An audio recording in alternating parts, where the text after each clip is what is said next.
Hello there, how are you? Behave already. No messing about, I should hope. Won't be any messing about. You're going to be the model pupils, aren't you? My model students.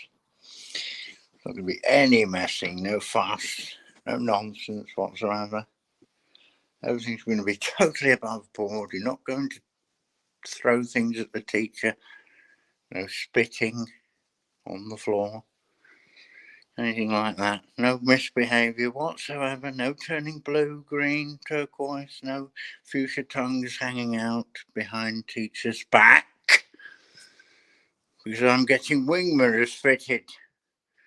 Yes. I'm having them ordered. I've ordered them. Professional wing mirrors.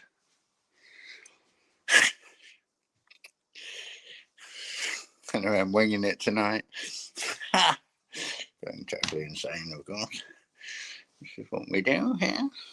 Because we're legally insane, apparently. Well, I am. And if you're watching me, you've got to be adequately insane as well. Have to have a modicum of insanity to be my pathetic attempt to communicate. So, there we go. Do you like a bit of hand pan at all? Do a little bit.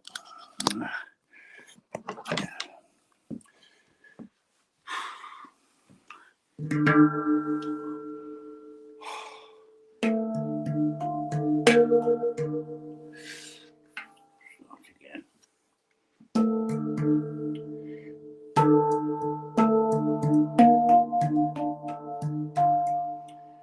No, I did it wrong.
Quite enough of that, I should think.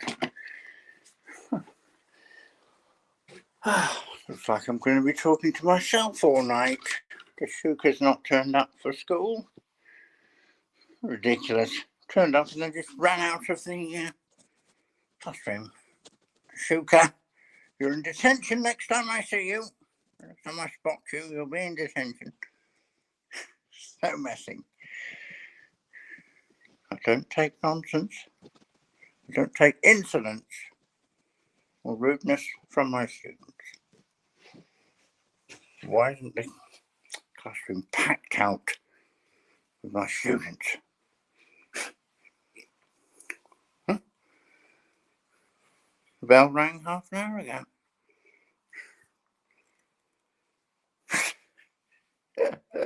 Sorry. Going insane. Right. What should we do now? A bit of trumpet? No, it's far too early for that. I'll play the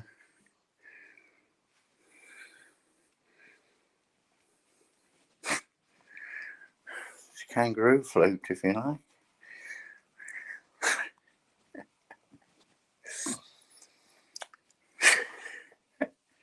It's really funny, you get these lurkers, they stop for like, I don't know, 5 seconds and they're off. As soon as I see it's a bloke and not a female, you know, in their underwear, they're off. They're not interested. It doesn't register. What are they doing, you know? Oh, dear.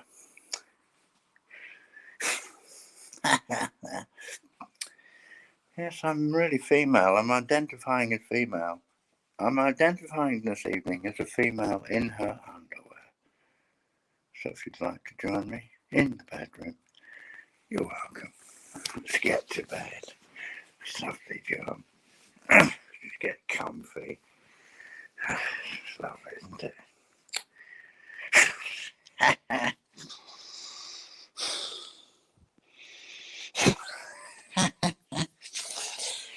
Oh dear me. Well, you've come to the right place.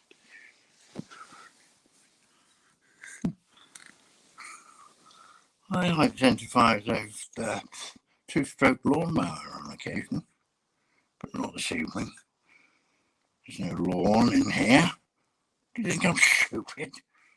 It's a bloody carpet. I only identify as a two-stroke lawnmower when I'm outdoors. Okay? Right, I'm having a break. People settle down.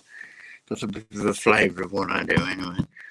Rewind it if you'd like a little bit of music. It's music at the beginning. Okay. Jolly old lurkers. Identify yourselves immediately. Oh, it's heads. Hello, heads. It's going crazy then. Did you hear what I said?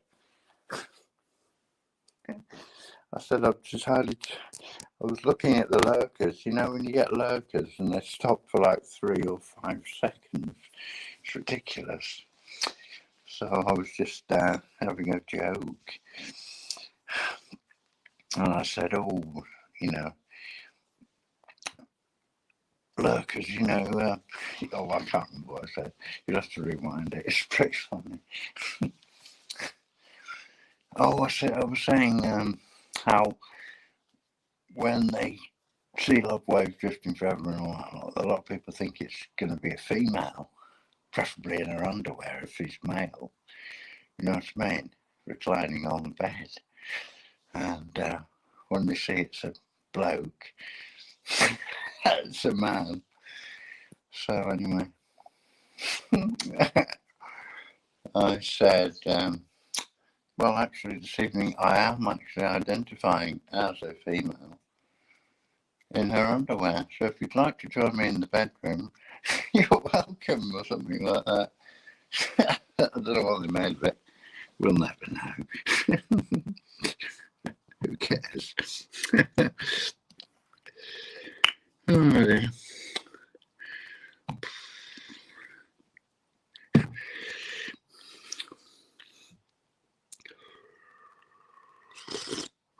You were fantastic, you know, last evening, last morning, whenever it was.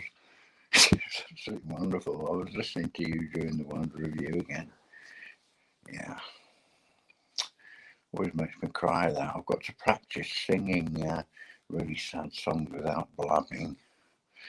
You know, crying. We call it blabbing sometimes. Yeah. Ed, do you want to get up early and sing a song? You could do. I'll put the link up anyway. I'll put the link up. It could be good. Just have a go. It doesn't matter if we're not very good, because I'm not awake. I can't sing along with you, you know, if there's a time delay. Sometimes there's a time delay. So I can't actually sing along with you. Oh, is it working? Why is that? That's off. This thing's, oh, paste. That's it. There's the link, heads, if you want to get up. It's up to you. Salamat means thank you. Oh, that's cool. Thank you. I like learning Tagalog. He said something pretty strange. Never mind. So, yeah. Oh, you're going to church in a minute? Well, say a prayer for me anyway. I might need some. Oh, it's a shame you're not staying around. What time do you get back from church? You want to come in and do a song? That'd be good.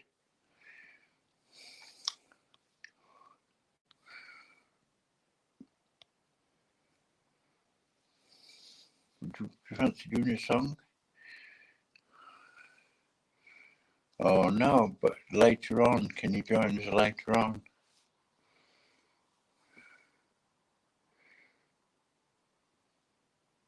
After church, you know, or after you've done your shopping and things that you've got to do, your work or whatever. Sunday today, isn't it? Yeah.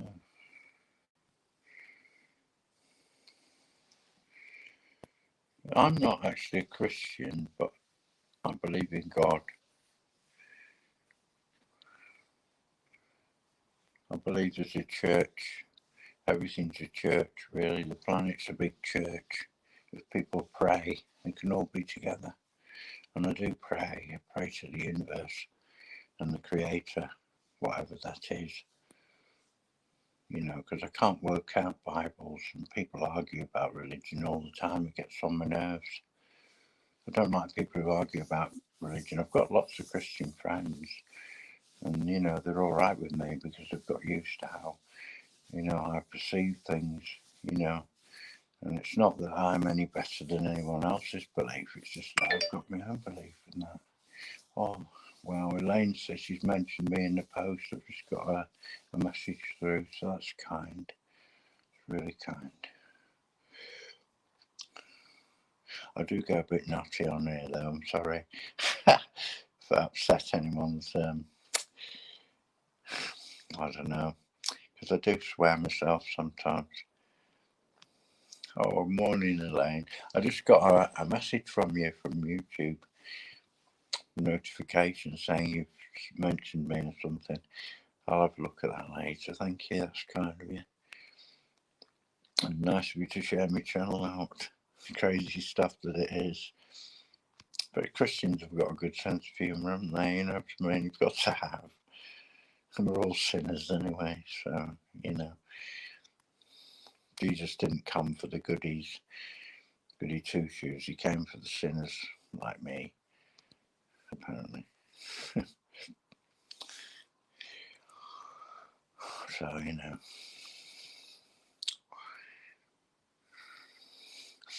Biker tots.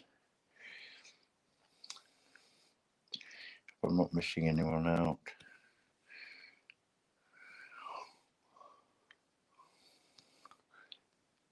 Excellent. No blue faces in the classroom. I don't set me off with the blue faces, otherwise I'll go into teacher mode, and we don't want that. Just having a nice quiet little talk before I go totally insane later on. I've got a cup of tea, and it's got quite a lot of cinnamon in it. It's wonderful stuff. It's black tea. Cinnamon.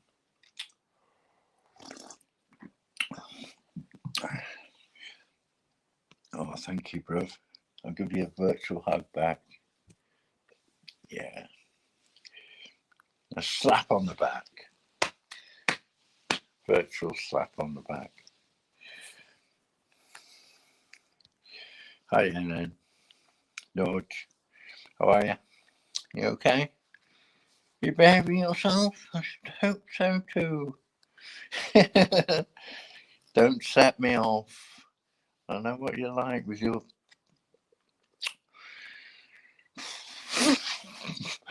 messing about. Stop it. We're going to get a cult following on here, you know, I reckon. You know, all the people wanting to learn English.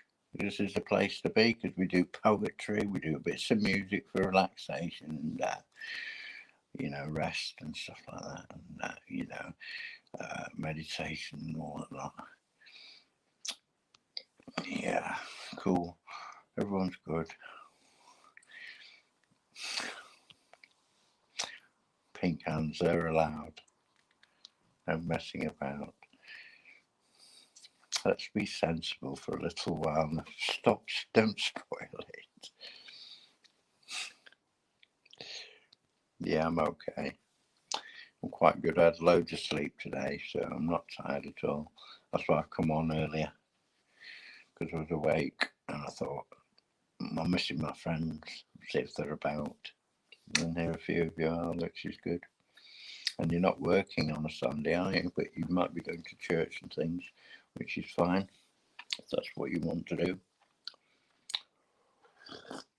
I don't go to church, but I like going in churches and speaking to people. I suppose I do go to church in that respect. I don't generally go for the services. I do occasionally. Have a see what they're saying and that's what the vicar's on about. I don't mind talking to religious people, clerical people or whatever. I'll talk to them, discuss things. It's interesting. I try not to swear at the priest.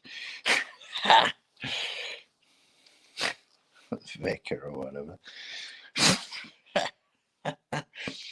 Try to behave. I'm on the best behaviour. So vicar.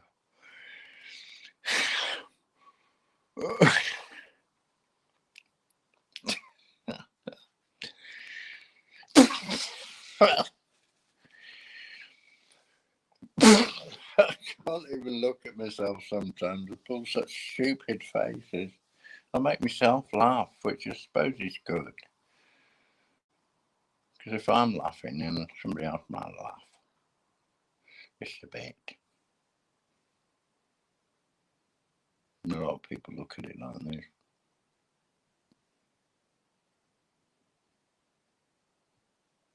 Do I look like Popeye?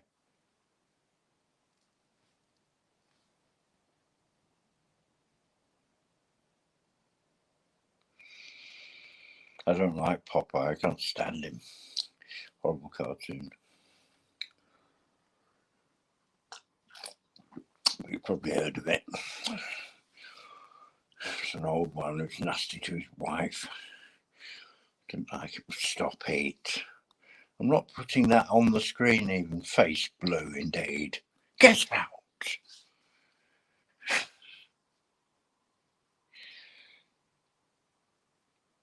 There's going to be severe implications in a bit.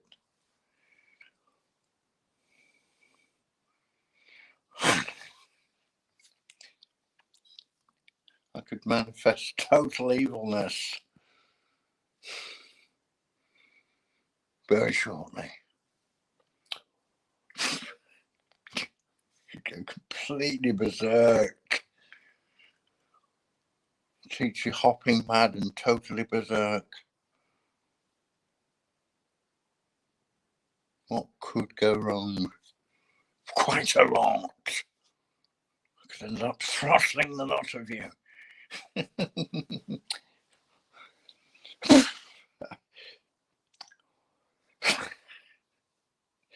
It's starting off too silly. I won't be able to get through it. I'll be laughing. Don't start. I knew you'd all bloody start. Elaine's being sensible. Thank you, Elaine. Thank you very much indeed. No messing about.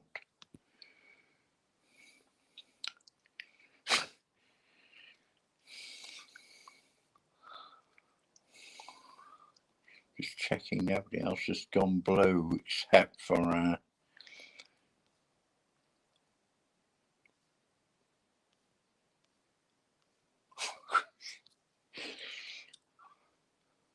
dare go blue. Stop it.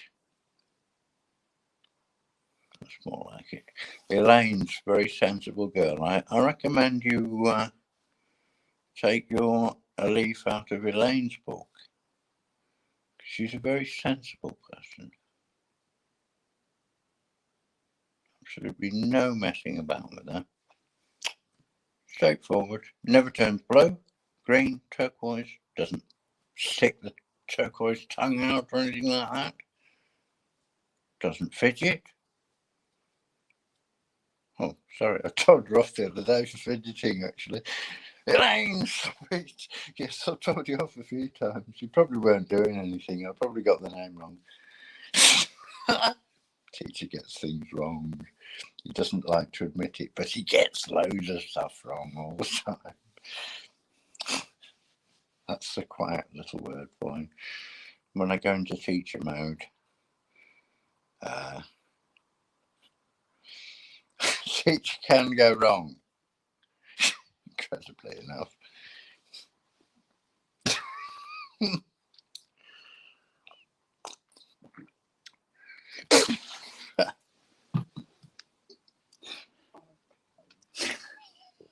What am I going to do?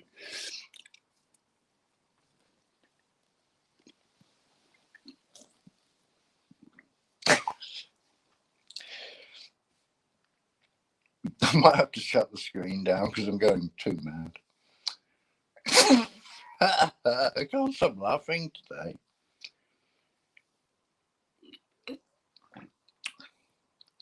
On a serious note, pardon me, I didn't mean to burp then. I swallowed too much water.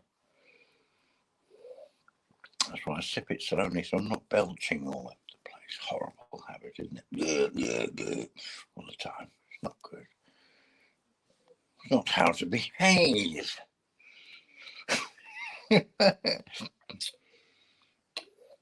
I think I'm good at teaching English, by the way. Do you feel like you're learning as if you got the hang of talking and speaking and writing English better since you've known me, or what? I'm just fishing for feedback, positive feedback. Thank you, Norge. Thank you for not turning a slightly funny colour like Ed's.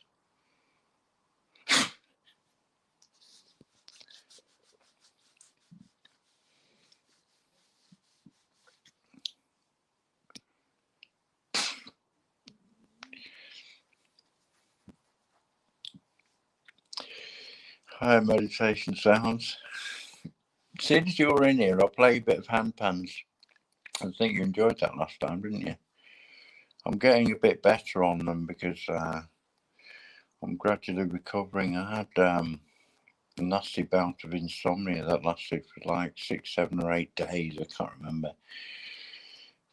And I was averaging an hour or an hour and a half sleep a night. And you do that over 6 or 7 or 8 days, whatever it was. I think it was about 8 days. And I ended up, at the end of that, I suddenly just shut down and I went to sleep for about six hours or something, 5 or 6 hours. And when I woke up, I had the shakes really bad. I just couldn't keep my hands steady or nothing. I couldn't play the guitar, I couldn't do any drumming. I couldn't do anything. I could play the trumpet. That's about it, because it's blowing stuff and just using the 3 fingers. It doesn't take a lot of messing about. But I was absolutely absolutely crap on guitar and crap at playing the drums. I couldn't do it at all. It was all over the place. I was twitching about and shuffling around, you know what I mean? It was all in an awful state. So I went to a doctor, not the bloody psychiatrist. It's a waste of space. Complete oaf, absolute prat, complete idiot. Don't like psychiatrists whatsoever. I think psychiatry and psychology have got a hell of a lot to answer for. Suggest you stay clear of all those kind of people. Speak to a good friend. If you ever have what you think might be an emotional problem or something, talk to a good trusted friend. And if you haven't got a good trusted friend, then you need to find one. Because that's so important and can save your life and save you a lot of heartache, a lot of messing about. Because if you go to your doctor your normal doctor and say I'm depressed, what do they do? 9 times out of 10, they put you on tablets. Yeah? And then you can end up ill from the tablets because the tablets are full of shit, obviously. What you need is herbs. If you need anything for your nerves, you can get things for your nerves that are herbal. And you can go to herbs, spices, good food, good vitamins in your food. I mean, you don't need to buy vitamin supplements if you're eating quality diet, mixed diet. Not necessarily meat. You don't necessarily have to eat meat to be healthy. I don't eat meat. I don't eat fish. I'm healthy. Well, I think. I eat eggs. Organic eggs. Free-range eggs. And I eat yeast extract. Bread with yeast in it. And honey. That's about it, really.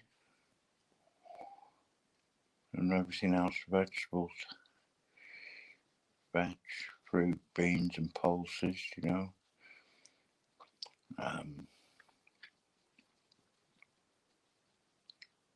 love onion barges. I like making them. Yeah. You know, you've got your oils, you've got this, that and the other.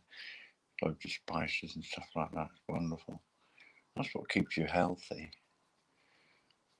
You know, if you're neglecting yourself, if you're not eating properly, if you've not got good friends, you've not got people around you supportive and all that lot, you can easily lose heart and start to go spiral downwards. And once your diet's gone, your exercise regime's no good and all that lot, it all has a knock-on effect to your emotional state.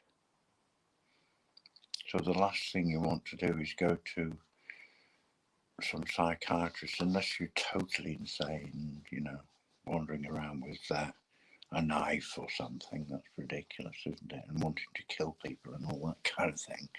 You're totally paranoid that, you know, all stuff and all that lot. You know, paranoid that a slug might leap up off the pavement and rip your throat out or something, then I think you're seriously ill and you perhaps do need a psychiatrist in that case. Or a snail even, a snail attack, you know, a tiny little snail sort of biting your nose off.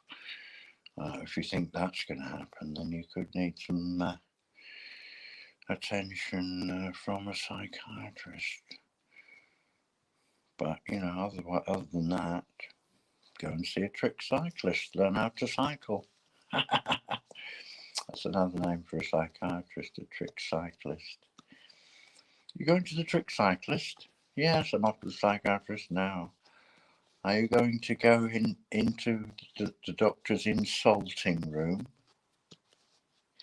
Oh yes, I'm ready to be insulted by the doctor in his insulting room instead of his consulting room. The doctor will see you now in his insulting room. Thank you. That's third door on the left. Thank you. Dr. Forbes.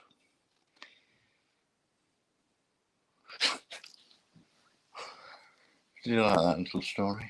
Anyway, right, I'm going to shut up for a bit. I'm going to play some handpans if you'd like them. I don't know if you do. I don't know if anyone's there, actually. Right, it looks like there's one person in watching. So, I can't believe the figures on there. We've got millions.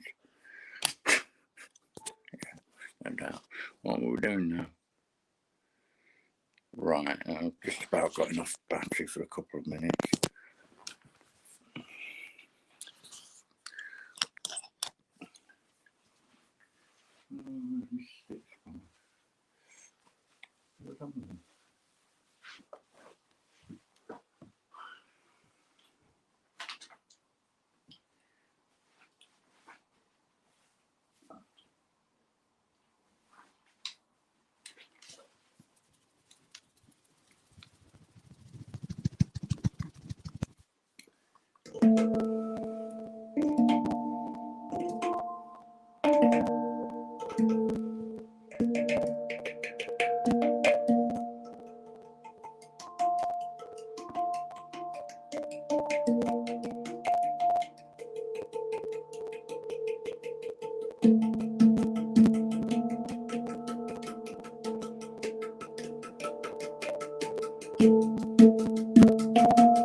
Oh,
sorry.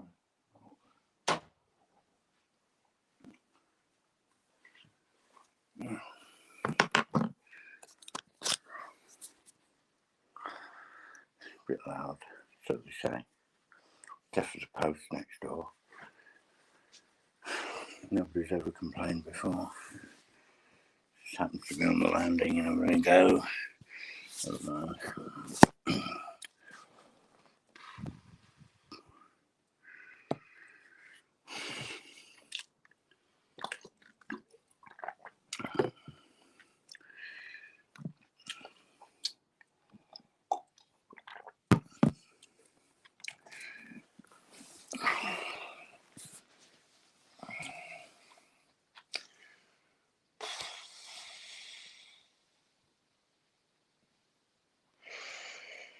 I was enjoying that as well. It's bloody irritating.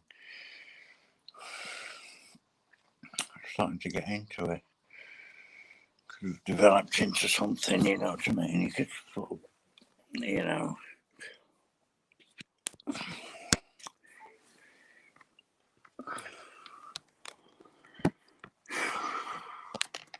Disappointed.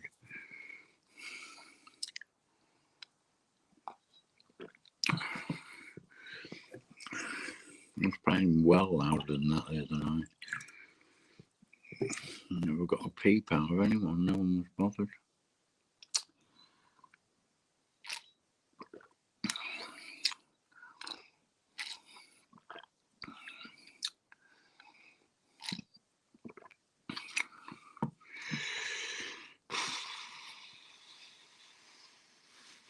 Stop it. Turquoise indeed.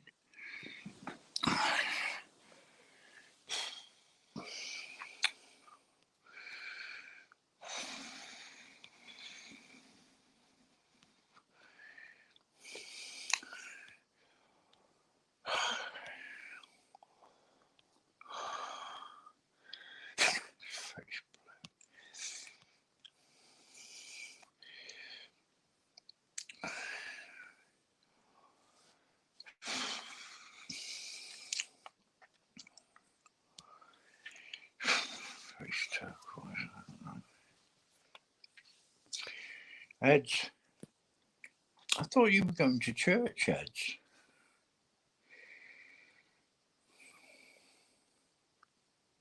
Off to church. Say your prayers.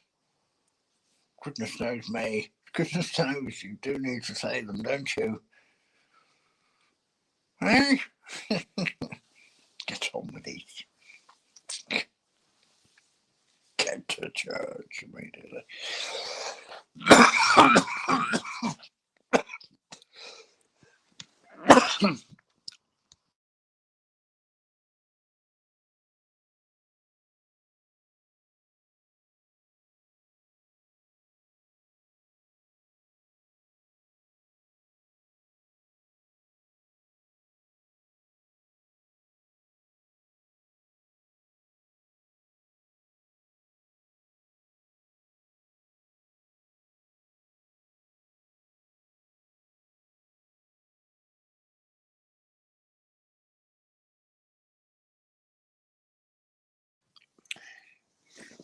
It's purple, been coughing.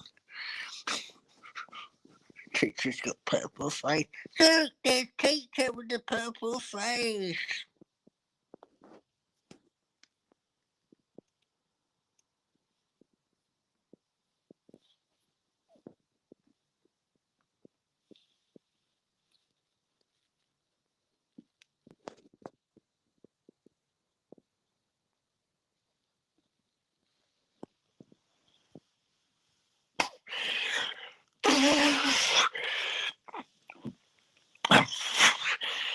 Oh my goodness me.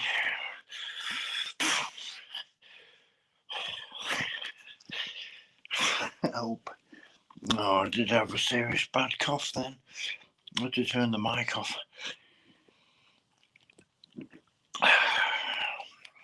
I think I need to go to the proper doctor. Not in this hospital, obviously. Just all psychological people in here. Stupid people. Who I don't speak to unless I have to.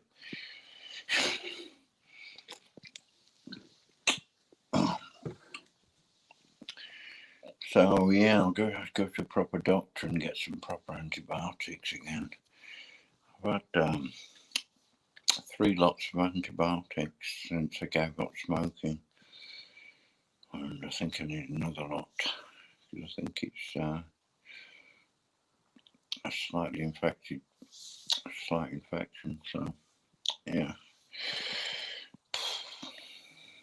I'm sick of it.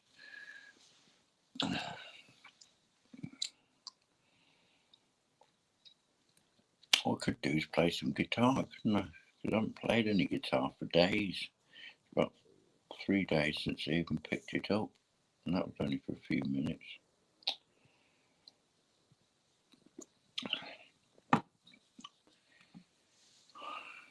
Yeah, I do need to see a doctor. Thanks, Ed.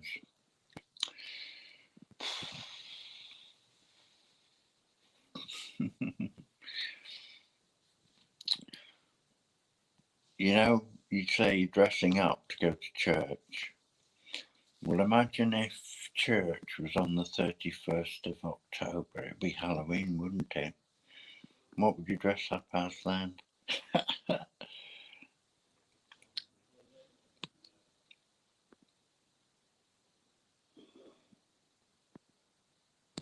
I'm in the hospital, but they're not real doctors. They're psychiatrists who aren't doctors at all. They're idiots. They're not medical doctors. They're head shrinking people.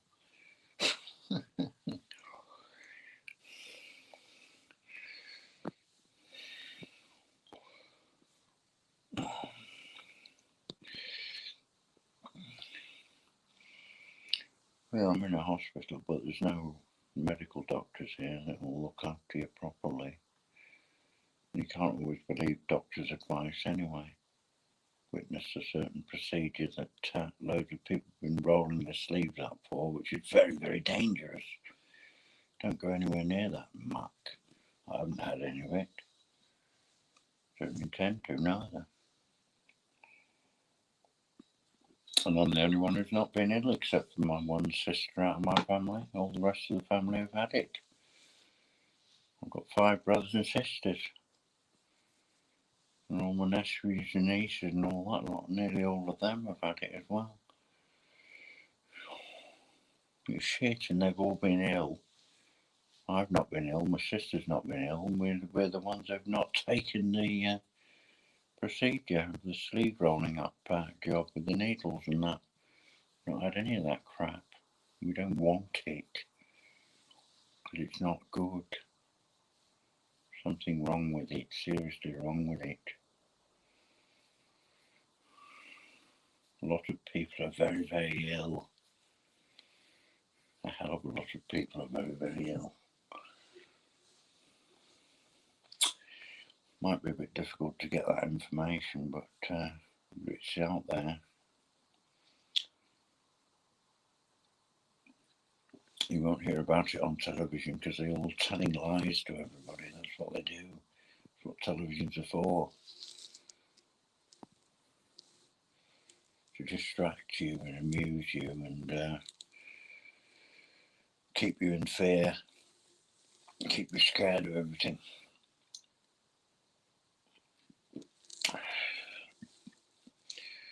And hypnotise you so you don't know what's going on around you. I'm busy, I'm watching television, really.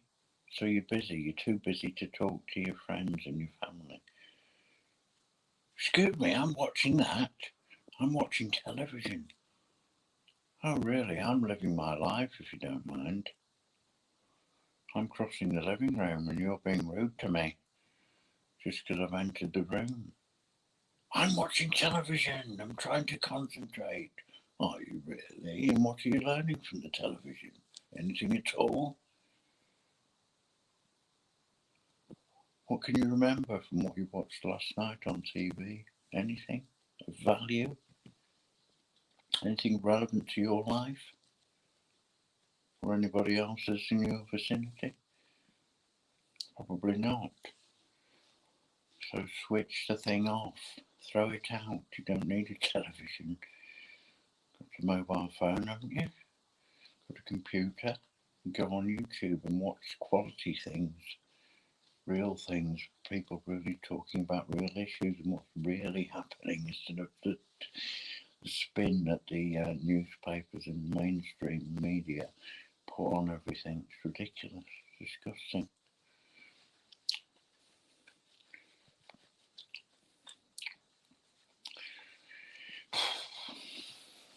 Anyway.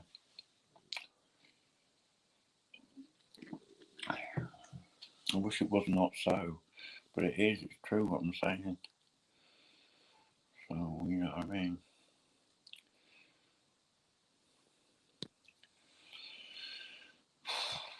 Thanks, Anna.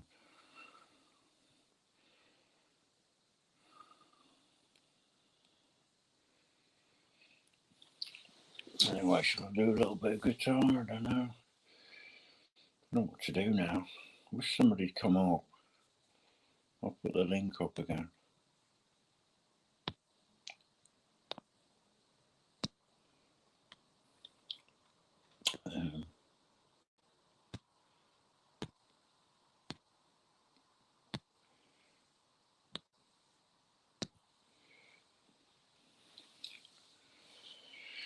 Yeah, if anyone's wanting to come up, just come up. But you don't have to worry about it. You just use your avatar. You're filmed all the time and you go out to buy some groceries, you know, you buy some cabbages and bananas and mangoes and all that lot. Fish or whatever you eat. Vegetables, potatoes, mangoes and yams. Whatever, you know.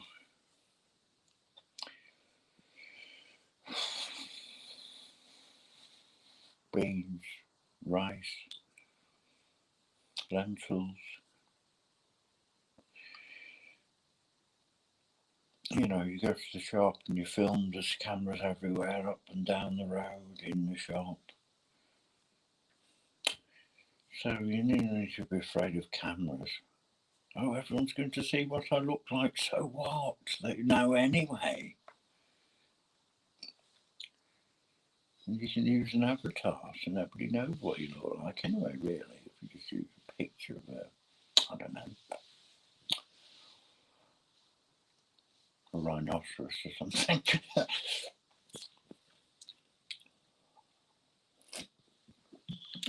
Or goat. Goat, green, white horns. What was it? Goat, turquoise, white horns? I can't remember what colour the goat was.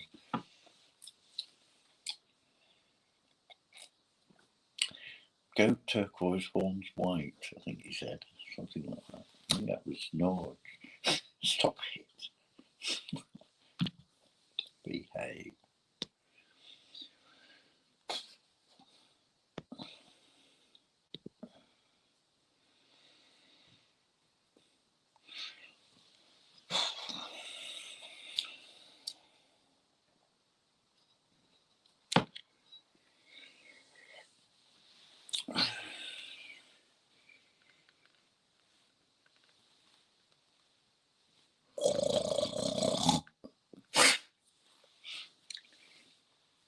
Oh, tickles my nose when I do that.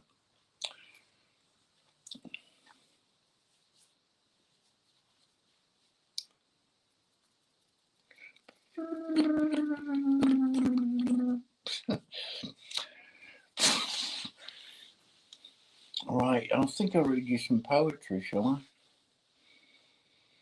Bit of poetry, why not? We'll do the physician's tale. We're not talking about doctors, aren't we, and physicians? Physician isn't a psychiatrist. The psychiatrist isn't a physician, are they? Yeah, totally different thing altogether. Right, I need to get the stand.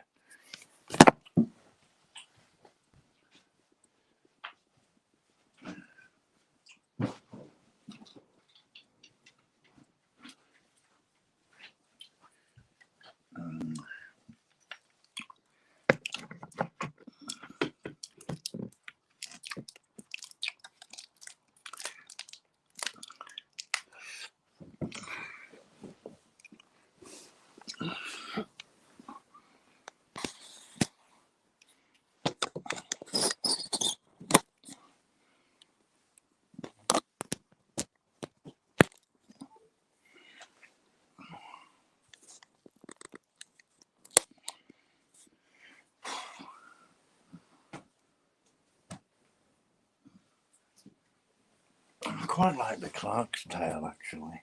I was enjoying reading this yesterday.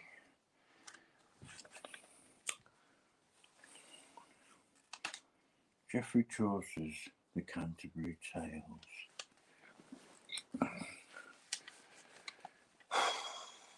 Hang on a minute, I'm going to break wind. Oh no! Norge, stop it! Behave! You brought the pets with you? Ridiculous noise. Never done such an audible fart on a live stream, I don't think, before. My bottom's nowhere near my device. I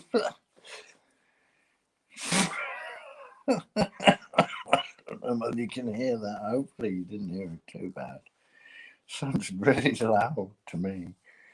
A massive fart.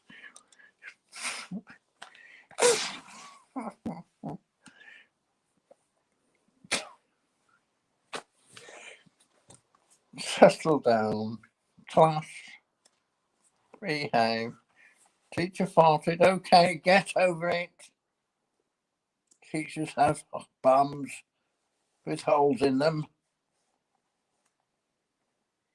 It's not rocket science. I can have a little trouser accident occasionally. Break wind in my own trouser. Goodness me.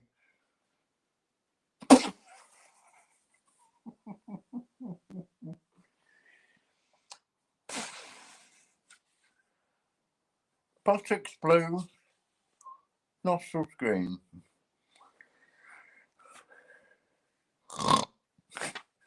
Grunting and farting, whatever next.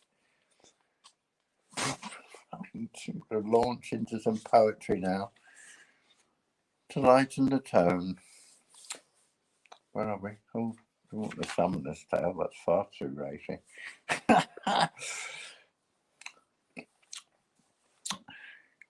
The Clerk's Tale, or the Clerk, depends on how you say it.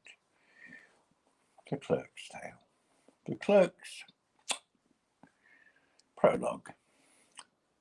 You, sir, from Oxford, said the host, God's life, as coy and quiet as a virgin wife, newly espoused and sitting mum at table.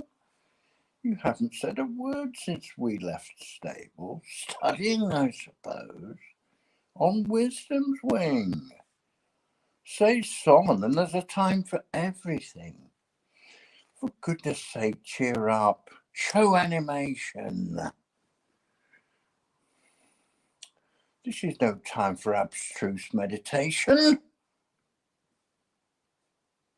Tell us a lively tale in heaven's name, for when a man has entered on a game, He's bound to keep the rules. It's by consent. But don't you preach as friars do in Lent, dragging up all our sins to make us weep, nor tell a tale to send us all to sleep.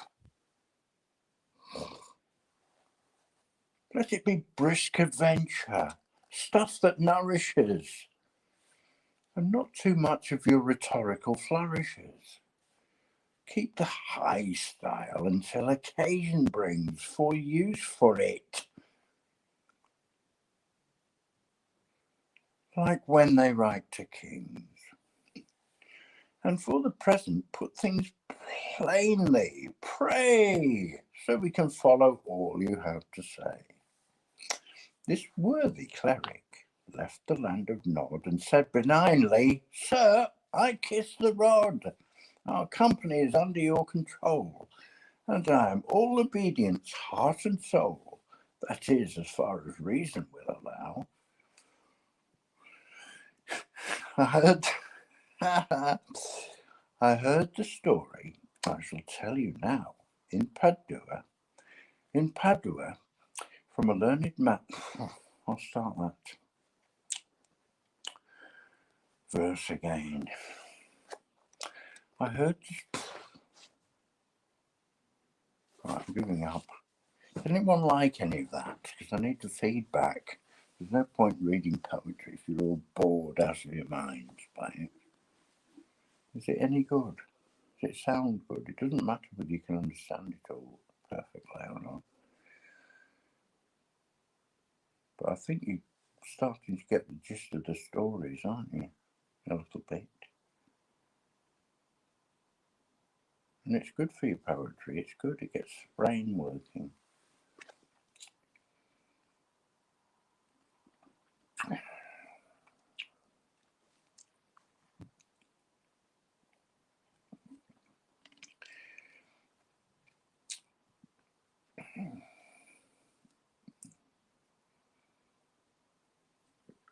I believe when I go to the next dimension that I will meet Geoffrey Chaucer.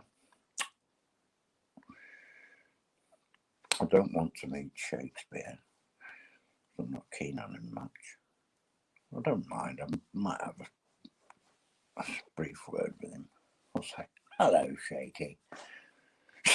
I'll say I quite liked your Romeo and Juliet story, but it was a bit tragic.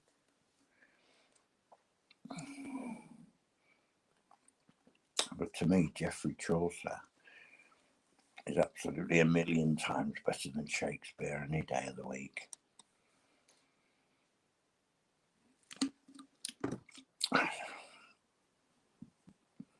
Absolutely fabulous. He's so full of life, you know. And he's writing 700 years ago. It's still in print because it's that good. Imagine like Beethoven or the great composers, Shostakovich,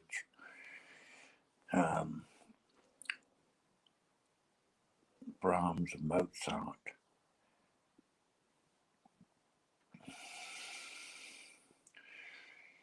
You know, beautiful classical music,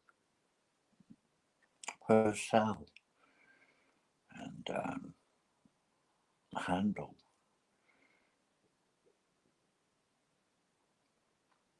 Vivaldi.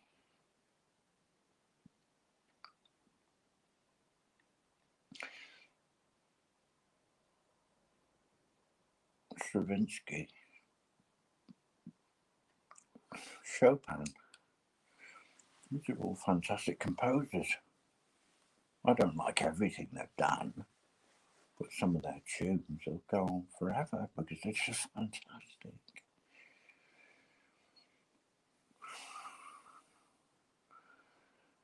And it's nice to be able to think that perhaps one day I'll do a bit of a tune, or a bit of a poem, or a bit of music, a bit of something, a bit of a story even. I used to write little tales Not very well,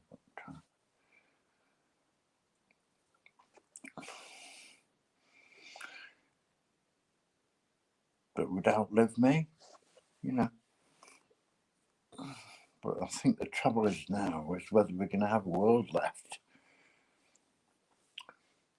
because the politicians and people like that are messing everything up, aren't they?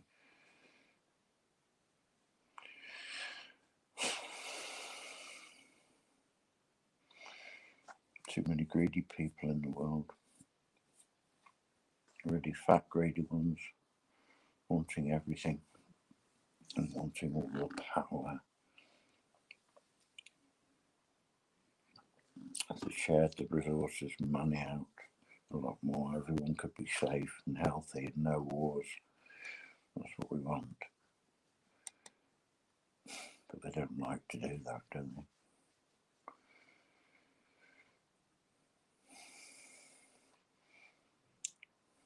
They like us all miserable, not happy people. That's why they put rubbish on TV to depress us all. That's why people end up going to see psychiatrists, because they've lost contact with real life.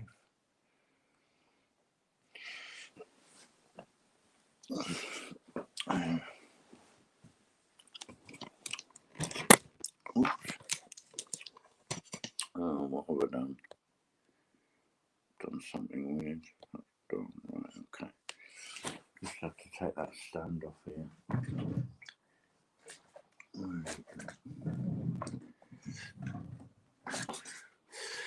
Oh my goodness. Just hang on a second.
Hope you didn't hear that. It was even bigger than the last part I did. Just trying my hands moving in a second. Massive fart. Ginormous fart.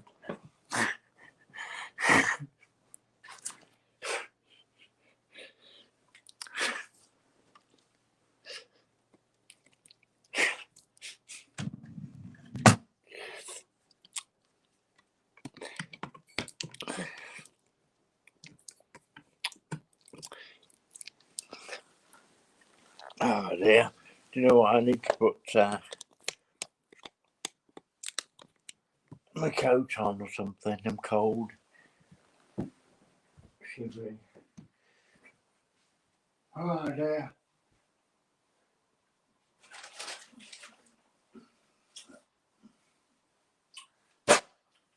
That stuff out of the way. What's that doing there? And put a jumper on as well.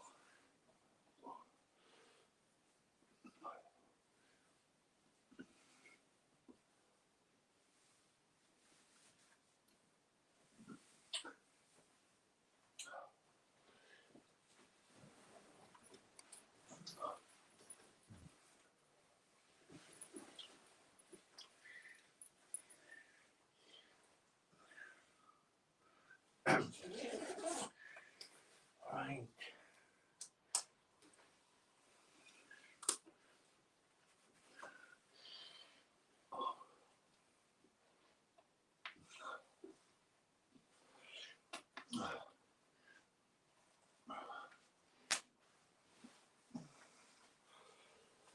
Right, what am I doing now?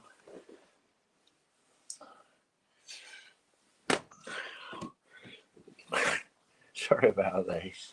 Faffing about. I'll be with you in a second. I'm going to get in the bed because it's so cold in here now. I'm freezing. I'm shivering.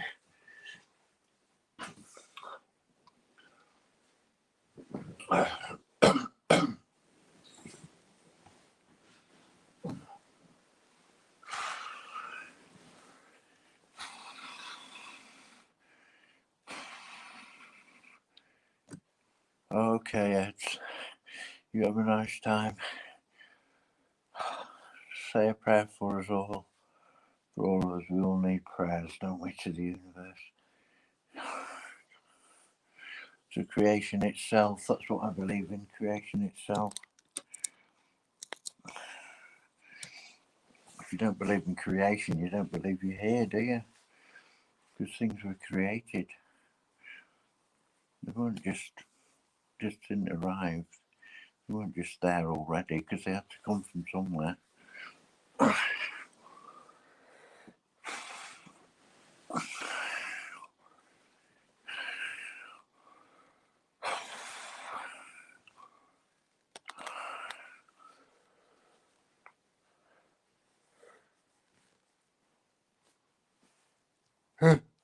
Should I carry on reading this? I don't know whether to or not.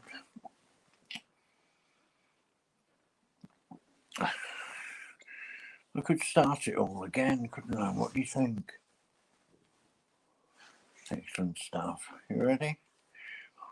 Are you behaving yourselves?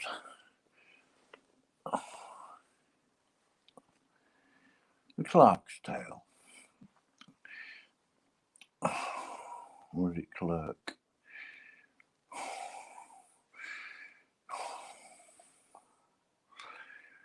See, there's a word clerical,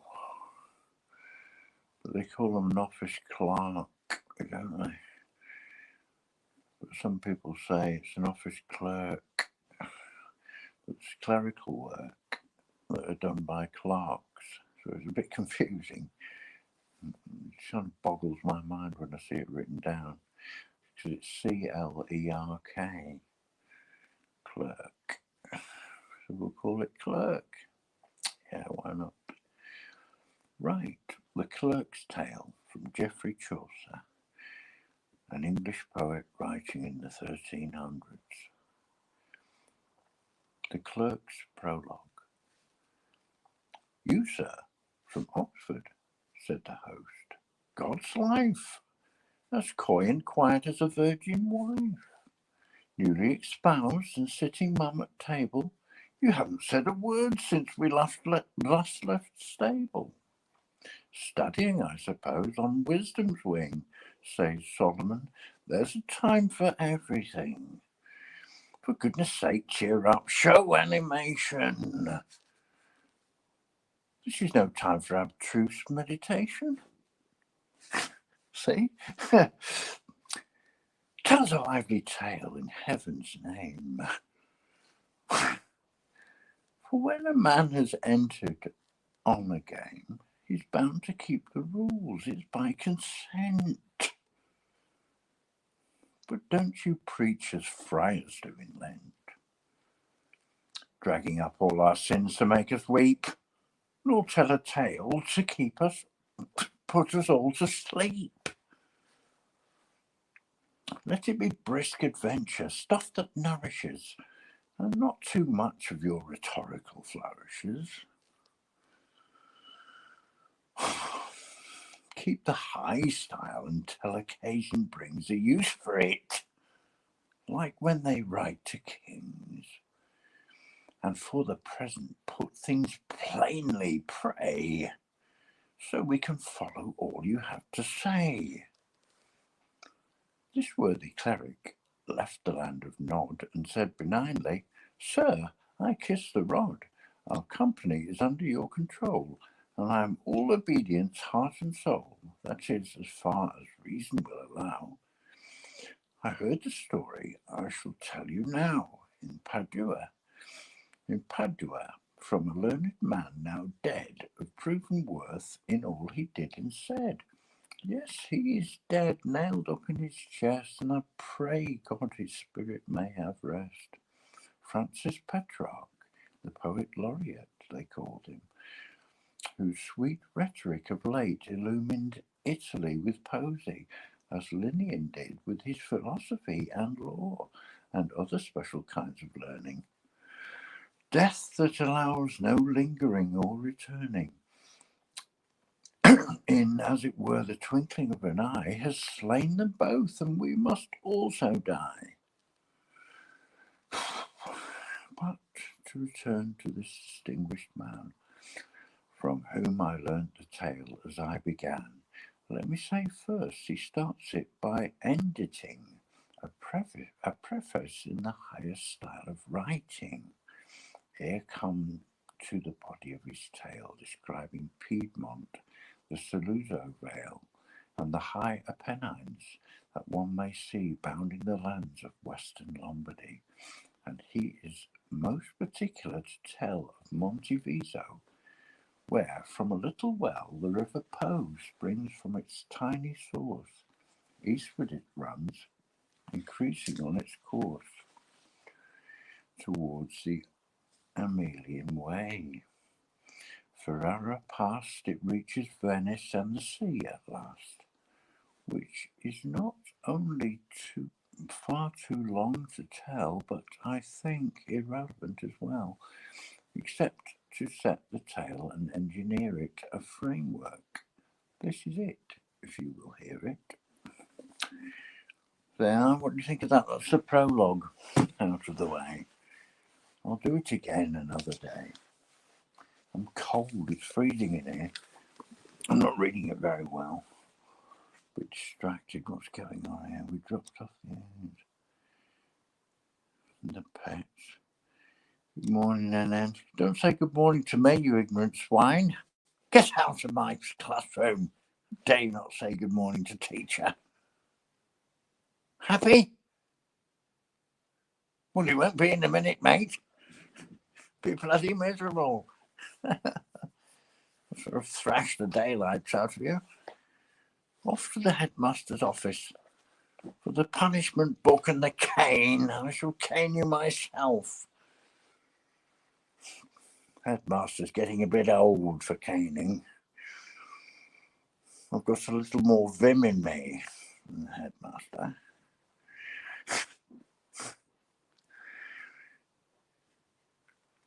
Ah, okay. Touché. Mr. David, if you don't mind, you snivelling little rat. Sorry.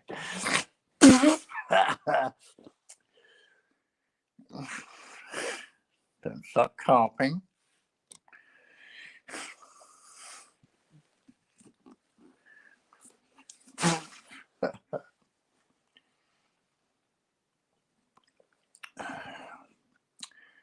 What was I going to say now? It's quite quite distracting, live streams. Because I get a train of thought, and then people are saying all kinds of things. I've got to keep one eye on that, one ear on the door, in case the authorities want to intervene. And yeah, I was playing handpan, happily playing some handpan music. No one was complaining, and the staff came up to have a moan and stop me playing it. It was really irritating. I was just getting into it as well. I was playing far louder the other night and nobody woke up at all. But there's a slightly officious Burke on tonight.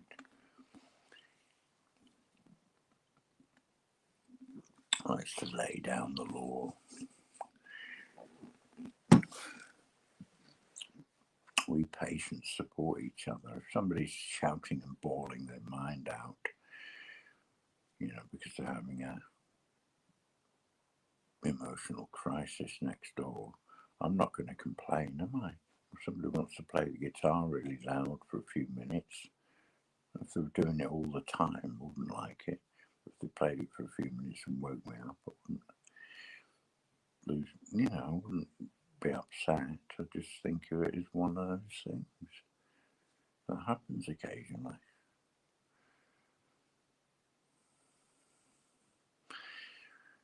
Anyway,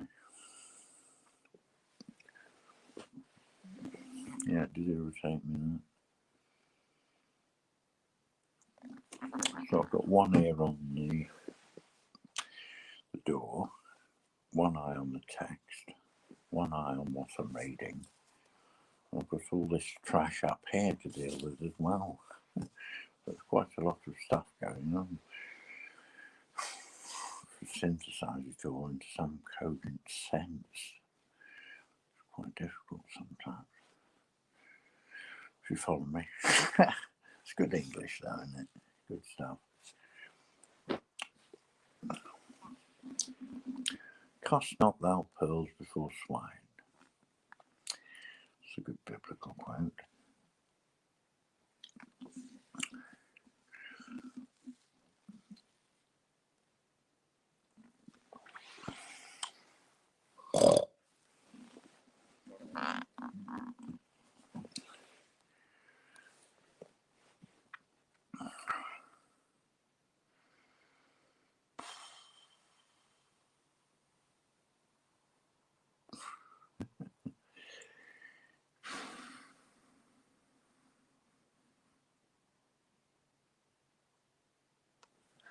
Right, I'm going to end the talk because no one's there.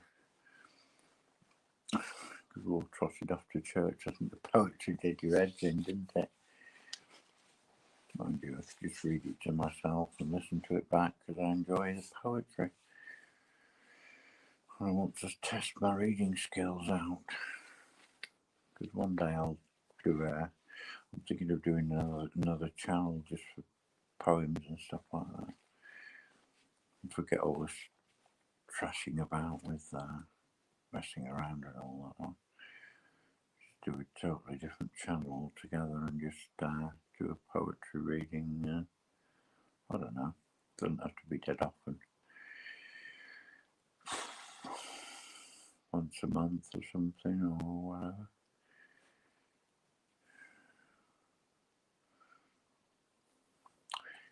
The Clerk's Tale. Part 1. Upon the western shores of Italy, where Monte Viso lifts into the cold, lies a plain of rich fertility, with many a town and tower to behold, built by their forefathers in days of old, and other lovely things to see in legion. Saluto it is called, this splendid region. There was a marquis once who ruled that land, as had his ancestors in days gone by. His vassals were obedient at his hand, ready to serve the lowly and the high, honoured and dreaded under fortune's eye. He long had lived and found the living pleasant, beloved alike by nobleman and peasant. He was, moreover, speaking of descent, the noblest born of all in Lombardy, handsome and young and strong. In him were blent high honour and gentle courtesy. He was discreet in his authority, though in some things he was indeed to blame, as you shall hear, and Walter was his name. I blame his failure in consideration of what the distant future might provide. He always fed his present inclination, walking and hunting round the countryside. As to more serious cares, he let them slide, and worst of all, whatever might miscarry, he could not be prevailed upon to marry. This was the only point that really stung them, and so one day a deputation went to wait on him, the wisest man among them, or else the least unwilling to consent to give the Marquis their admonishment. The ablest there to touch on such a head boldly addressed the Marquis thus and said, "My noble lord, your great humanity gives us assurance. We are therefore bold to speak on any point of urgency or heavy care of which you should be told. Then, sir, let not your clemency withhold a hearing to our pitiful petition. Do not disdain my voice or our position. Though what I ask concerns me no more nearly than any of your subjects in this place, yet forasmuch as you have loved me dearly, and ever shown the favours of your grace, I dare the better beg in such a case for gentle audience. Here is our request, and you, my lord, must do as you think best. We love you well, sir, are indeed rejoiced in all you do or ever did, and we scarce can imagine thoughts that could be voiced to lap us round in more felicity, save one thing only, would that it might be. Did you but choose, my lord, to take a wife, what a sovereign comfort to your country's life. Oh, bow your neck under the blessed yoke. It is a kingdom, not a flock, it is called. Invoke your wisdom, ponder carefully, and see how variously days pass, the seasons flee away in sleeping, waking, roaming, riding. Time passes on, and there's no abiding. Still in the flower of your youth's delights, age creeps upon you, silent as a stone. Death menaces all ages, and he smites the high and low, the known and the unknown. We see for certain, are obliged to own that we must die, but we are ignorant all of when the hour's to come, the blow to fall. Incline to our petition for protection. Hear us that never crossed your least behest, and we, with your consent, will make election immediately and choose a wife possessed of gentlest quality and birth, the best in all the land, beseeming to her place, and honour both to God and to your grace. Deliver us from anxious fears, and rid our hearts of care, for blessed Jesus' sake. For it so befell, which God forbid, your line should end. Then might not fortune rake some strange successor in to come and take your heritage? Should we not all miscarry, therefore? We beg you speedily to marry. Their humble prayer and their imploring features made much impression on his clemency, and he replied, "My people, fellow creatures, marriage's a thing I never thought to be. I go rejoicing in my liberty, and that and marriage seldom go together. Where I was free, am I to take the tether? Yet since your offer is sincerely meant, and since I trust you now as in the past, I freely will admit myself content to humour you and take a wife at last. But as for the suggestion you should cast about to find me a bride, I must remit that duty. Kindly say no more of it. God knows it's true that children in the main are much more unlike their elders gone before. Natural goodness comes from God. No strain of blood can give it. No, nor ancestor. I trust in God's good bounty. Say no more. My marriage, my condition, rank and ease, I lay on him. Do he as he may please. Leave me alone to choose myself a wife. That is my burden, my prerogative. But I command you, charge you on your life, that whomsoever I choose, you are to give all honour to her, long as she may live in word and deed, here and elsewhere, no less than an emperor's daughter or a princess. And over this you furthermore shall swear never to grumble, never to check or strive against my choice, if I am to impair my personal liberty, that you may thrive. Where I have set my heart, I mean to wive. If you withhold consent as to this latter, I beg you'll speak no more upon the matter. With heart's goodwill they gave him their assent to this demand. Not one that made objection, but begged the princely favour ere they went, that he would name a day for the election of his espoused, and quickly, for a selection among his folk were yet uneasy. With heart's goodwill they gave him their assent to this demand. Not one that made objection, but begged. No, I'm not reading this very well. Melody. I'm reading Geoffrey Chaucer's The Clerk's Tale. I'll carry on because I want to get to the next section. I'll be with you in a minute.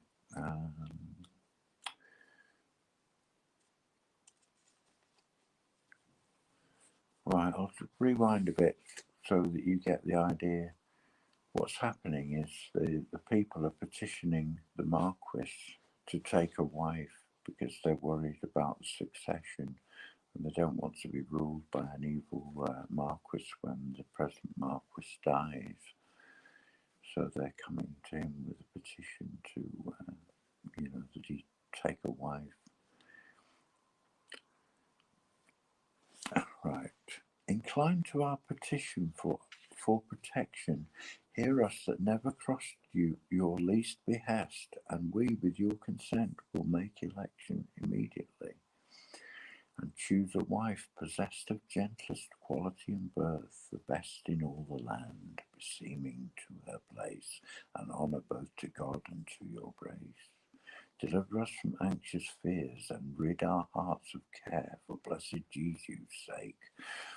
For if it so befell, which God forbid, your line should end, then might not fortune rake some strange successor in to come and take your heritage? Should we not all miscarry? Therefore we beg you speedily to marry. Their humble prayer and their imploring features made such impression upon his clemency, and he replied, My people, fellow creatures, marriage's a thing I never thought to be. I go rejoicing in my liberty, and that and marriage seldom go together. Where I was free, am I to take the tether? Yet since your offer is sincerely meant, and since I trust you now as in the past, I freely will admit my content to humour you and take a wife at last. But as for the suggestion you should cast about to find me a bride, I must remit that duty. Kindly say no more of it.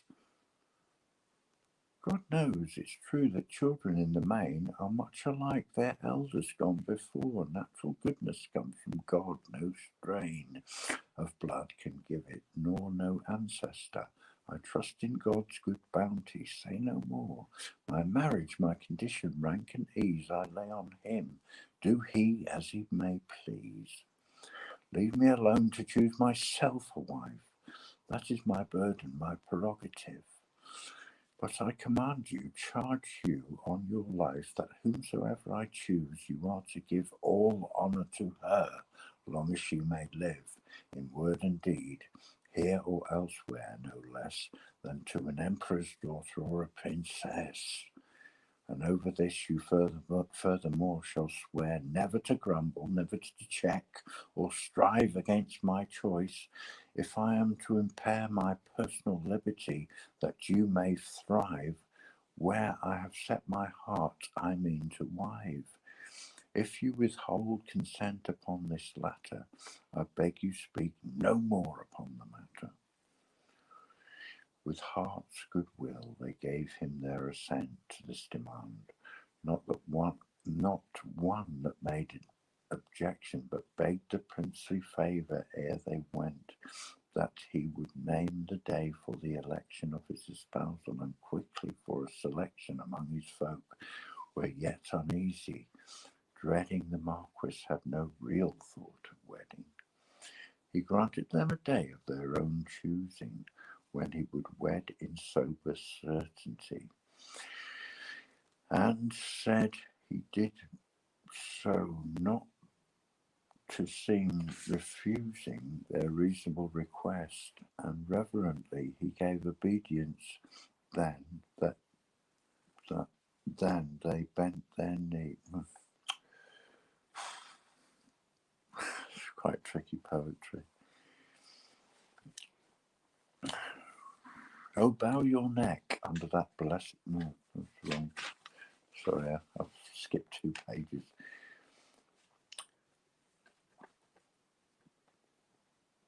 This is the people giving the Marquis their assent. You know what I mean? So, with heart's good will, they gave him their assent to this demand, not one that made objection, but begged the princely favour ere they went, that he would name a day for the election of his espoused, and quickly, for a section among his folk were yet uneasy, dreading the Marquis had no real thought of wedding. He granted them a day of their own choosing, when he would wed in sober certainty. He said he did not. No, he said he did so not to seem refusing their reasonable request, and reverently in grave obedience. Then they bent the knee, thanking him one and all, and were content, having achieved their aim, and home they went. And thereupon he bade his ministers to take such preparations as were fit against a feast, giving his officers and squires such orders as he pleased for it, and they obeyed him, setting all their wit with diligence, the greatest and the least, to make provision for a solemn feast. There you go. Just about to start part 2, but I need a rest.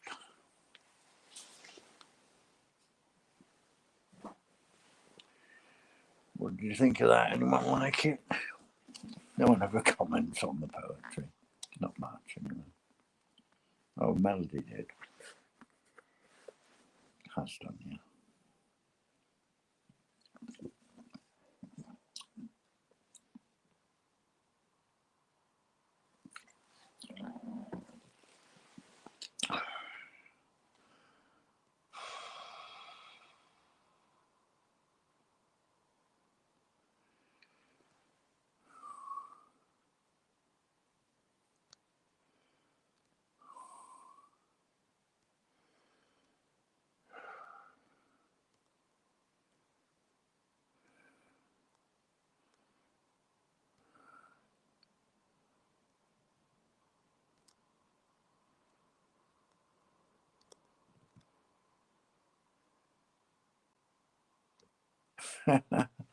Oh, did you quite like that?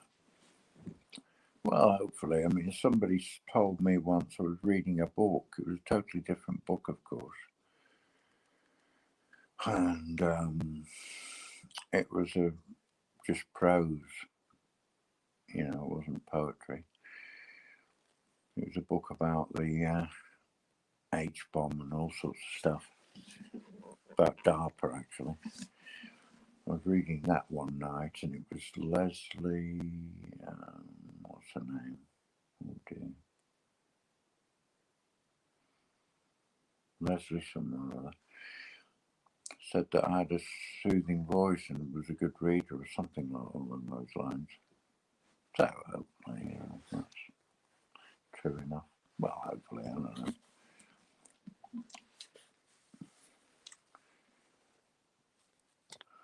Oh, thank you, bro. I appreciate that, because there's no point me doing it if nobody's enjoying it. And you can always tell me to shut up and do something else. Tell me to piss around with comedy or whatever. That's fine. But I like to do serious stuff occasionally, because I'm not a one-trick pony, you know what I mean? I play various instruments for a start, and I like poetry, I like nature, I like standing, I like talking about different things. You know, when you get these live streams and they go on at bum-numbing length about one single issue, it really pisses me off.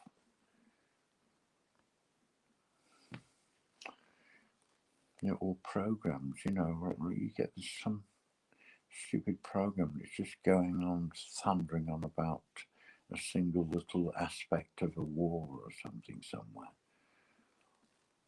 I mean, it's just pathetic. Remember all that Nord Stream shit? Who bombed the Nord Stream doodah and all that forensic pissing about? Do you know what I mean?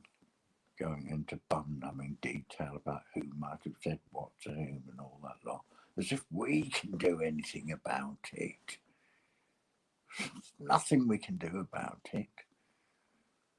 So give us the news or whatever it is in 2 minutes flat, and then we don't have to watch your bum-numbing program.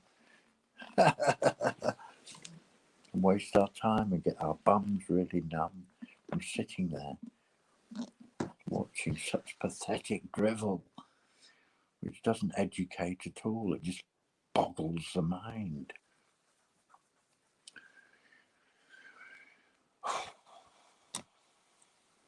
Doesn't help at all.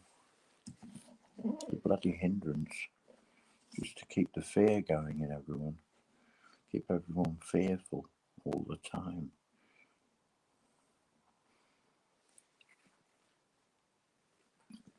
They love frightening everyone with their horrible movies and horrible news programs and all that.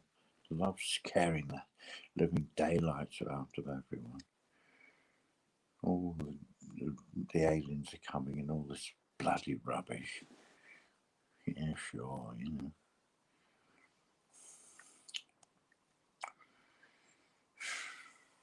And then bullshit about, oh, we're going to send a rocket to Mars. You can't get to Mars, you idiot. Didn't even go to the moon. People think they went to the moon. No, they did not. Listen to Uncle David. I'm an uncle, somebody's uncle. Listen to Mr. David. We didn't go to the moon. Nobody's been on the moon. Neil Armstrong wasn't the first man to walk on the moon, because no man has ever walked on the moon. There's one giant lie for mankind. One giant backward step for mankind. Two.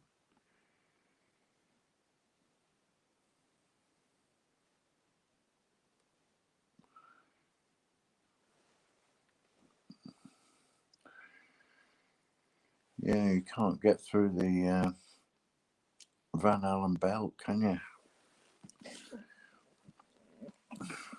Radiation belt, massive radiation belt. It's like a massive microwave oven above the Earth. You can't possibly get through it. Your spirits can when we die, so that's fine. We can get through, they won't. They'll be all sucked into a black hole somewhere.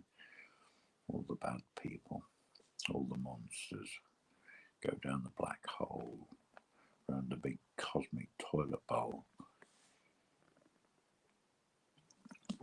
to nowhere.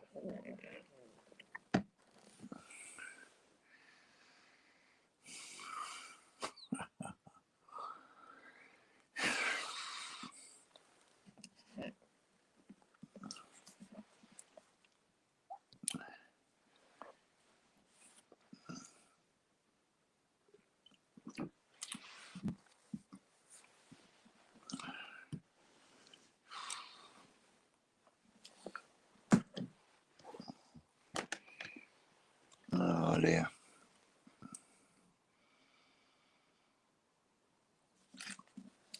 I can put a little bit of music on in the background. Oh God, I need a wee. I need a wee. So excuse me, Happy and everyone. Duty calls. Nature calls. Oh.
Oh dear me.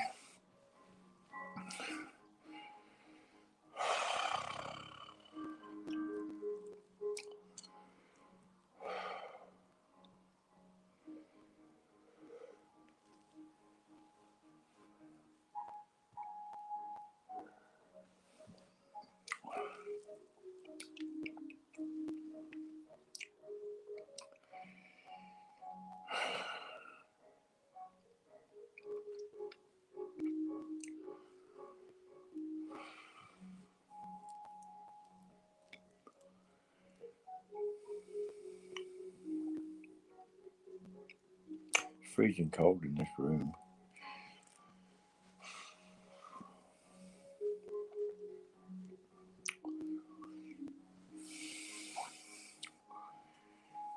I complained again tonight. It's not just cold, it's damp. The air's damp. It's been pissing it down quite a lot recently. With no heating, it's freezing. I can nearly see my breath.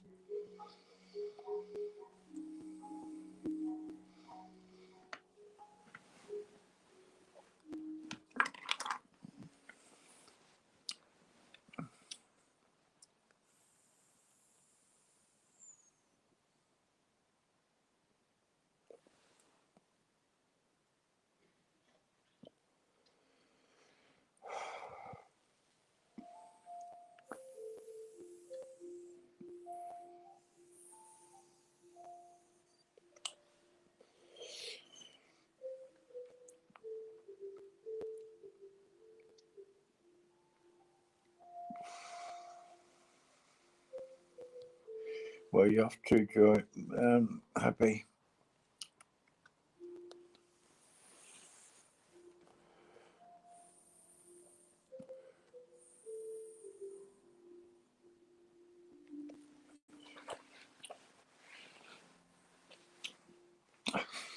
It's so cold, honestly. It's horrible. It's not healthy for a person of my age. Shouldn't be in freezing cold hospital. Hospitals are supposed to be warm, aren't they? You know what I mean? Ridiculous. So shit. I've never heard of a thermostat. Because when it is on, it's boiling hot. They put it on about 3 weeks ago. And somebody complained it was too hot and they switched it off. And it's been bloody cold ever since then. A little bit of hot spell we had. And freezing cold. So they didn't bother to put the heating back on. It's been freezing all the time. And because they've not got a bloody thermostat. They've never heard of a thermostat. Apparently. It's pathetic in this day and age.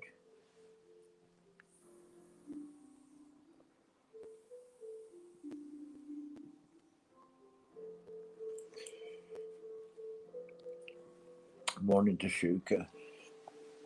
How are you?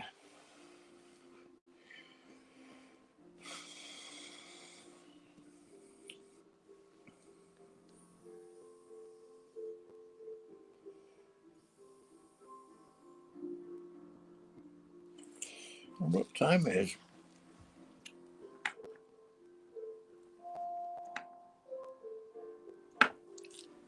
I think it's about nearly 4:25. It's so bloody cold.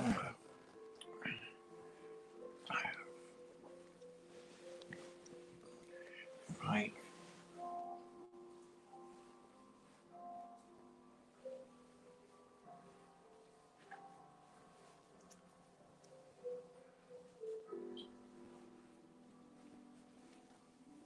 Now, got 3 hats on now. No, it doesn't. It looks a bit ungainly, but if I keep still, it should be all right. heat rises, as you see. Well, you know that, don't you? I should tell you that. Keeps your head warm. That's why when you have a coal fire, what is it, 65% of the heat at least goes straight up the chimney. If it's not got a decent flue that'll angle off, if it just goes straight up, it's just probably 80% goes straight up the chute, straight up the chimney, you know. So your money's going straight down the drain.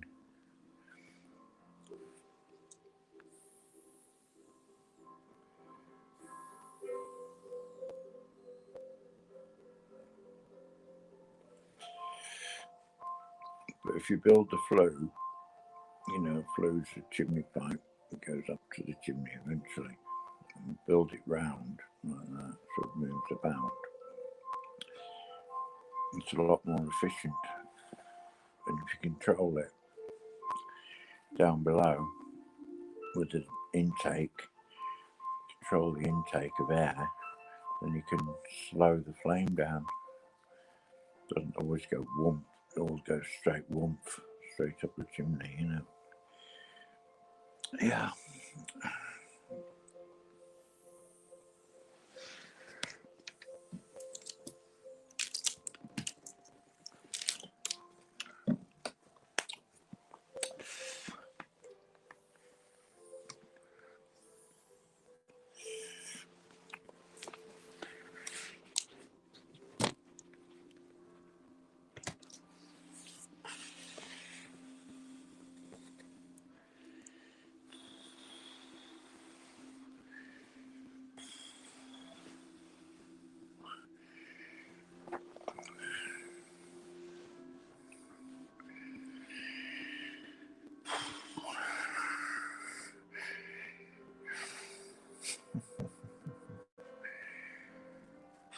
It's bloody freezing in here, honestly.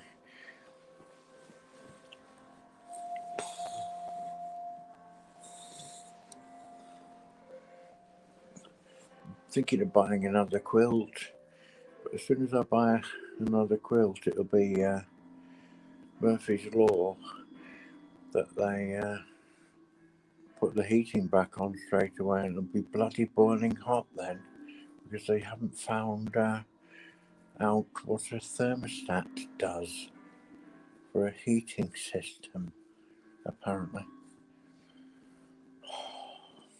I wouldn't mind, but there's an engineers department in here. What the hell are they doing? Absolutely useless. I've told them about it and they're not getting on with it. It's irritating. I could mind to write them a stinking letter of complaint, because I'm old. I'm 64. I don't want to be freezing to bloody death. Bicycles on my toes.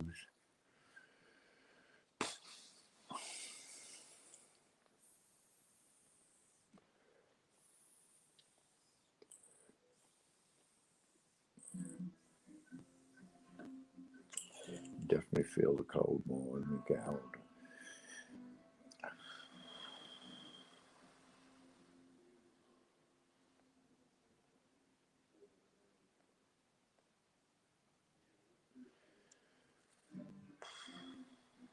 How are you, Jashuka?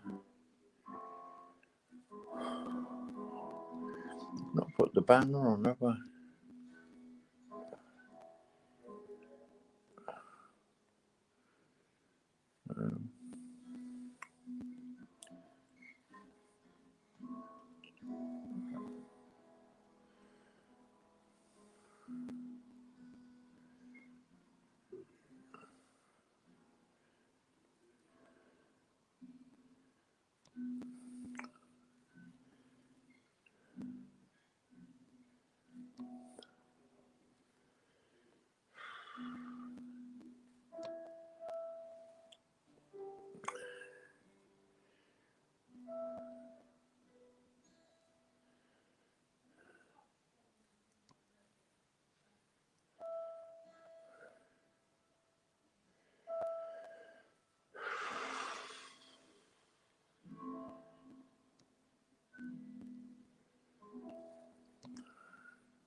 That's the one I want.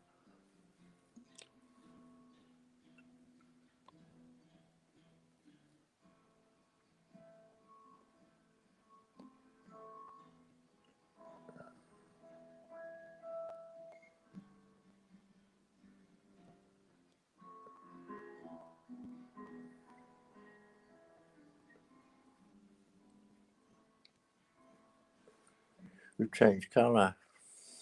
That's quite nice, isn't it? I quite like that.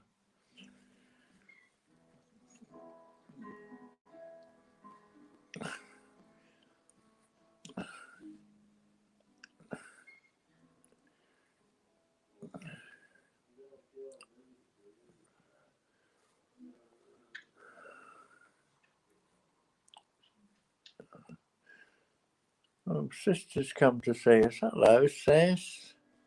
It's my sister, look. She's lovely. Lovely girl.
I love that face. My friend's bald head.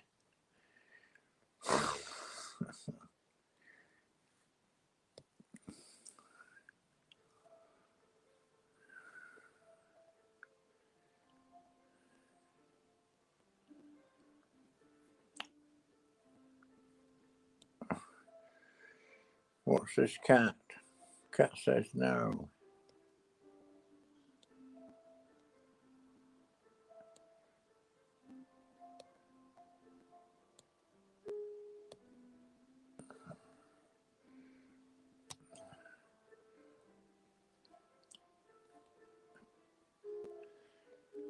What have I done here now?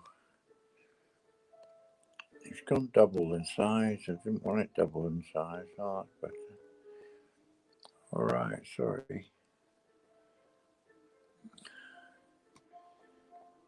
Busy Sunday, Mr. David. Oh, you quite busy, are you? And Norge is back. Stop going turquoise. Honestly. Turquoise people not allowed. Definitely no.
Oh boy.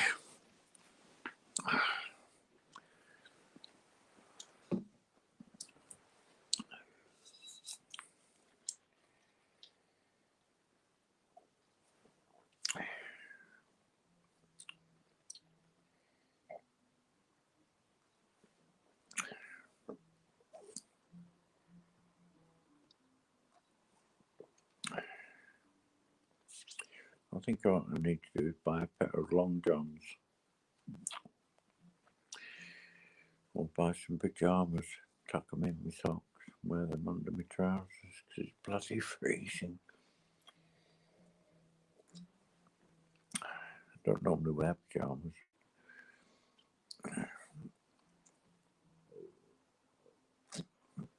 I don't mind them, but I don't know what I did with them. When I moved to hospitals, my pyjamas went missing somehow. In fact, they might still be here. I've got some clothes, a bit of a clothes pile that I've not investigated for a long while. They're probably in there somewhere. I might go and look for them in a minute because I'm getting bloody cold. I might go down and make another hot cup of tea, if that's all right. I'll leave it going. You can just go and visit someone else for 10 minutes or something. And then pop back and see if I'm doing anything interesting, which I probably won't be doing. You know how boring this is, this place. Totally boring live stream, isn't it? Especially with ill-behaved students. It's totally boring when teacher loses control and goes ballistic. Complete waste of time watching, really. It's not amusing, it's just pathetic.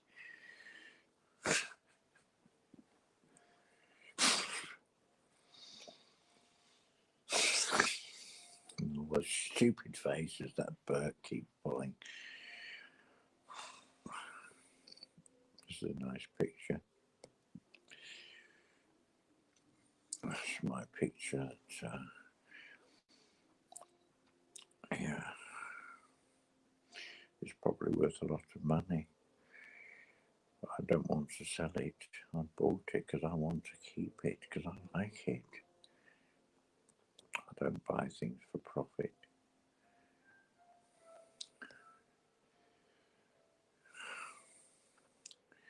Look at that.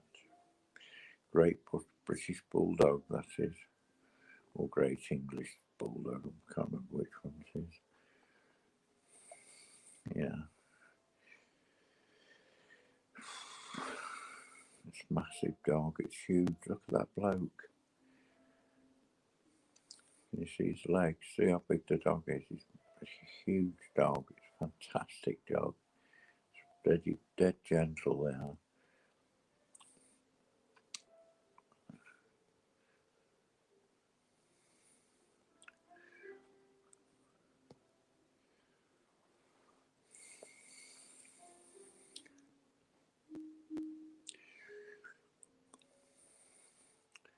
I need to take some new photographs sometime. I've not got many photos in here. Deleted a lot of them by accident. Oh, wait a minute, what's this saying?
quite like that colour. It goes with the forest, doesn't it?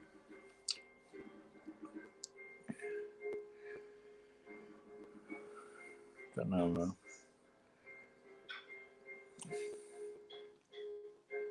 So I've got another go at the colours. I want to find a nice colour that'll go perfectly with the purple and blue. In fact, I don't know whether I want purple and blue. Let's have a look. Forgetting what I'm doing here.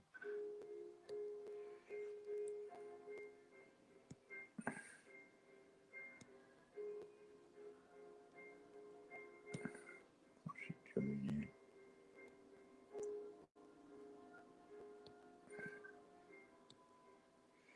I'm on the wrong bit, aren't I? Hang on.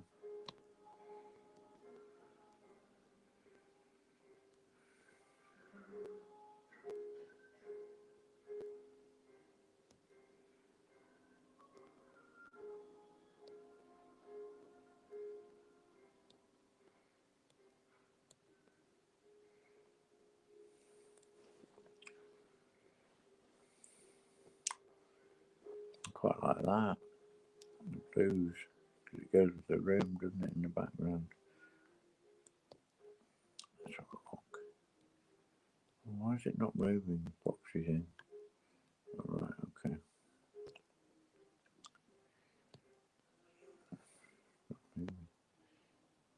Alright, here we go.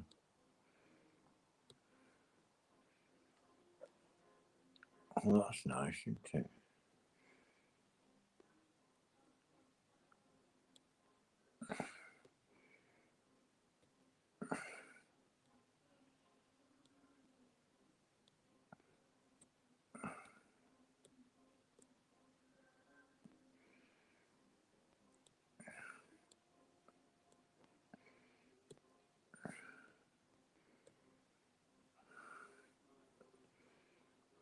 Yeah, that's quite nice, isn't it?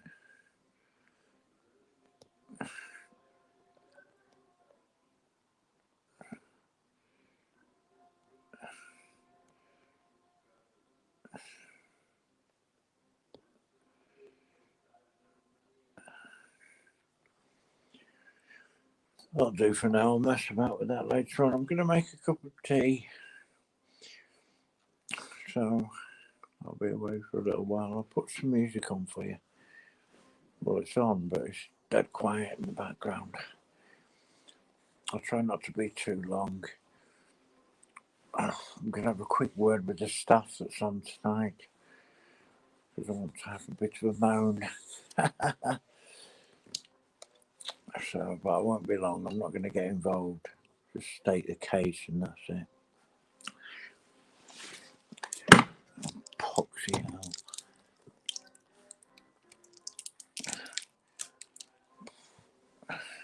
Right. Back in a little while.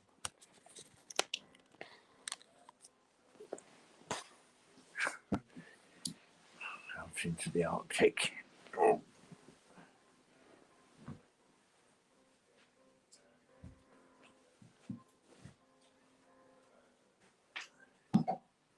Keys.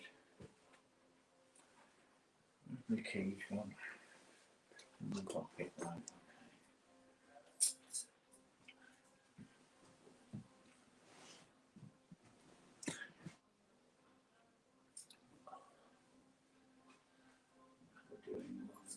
Cool.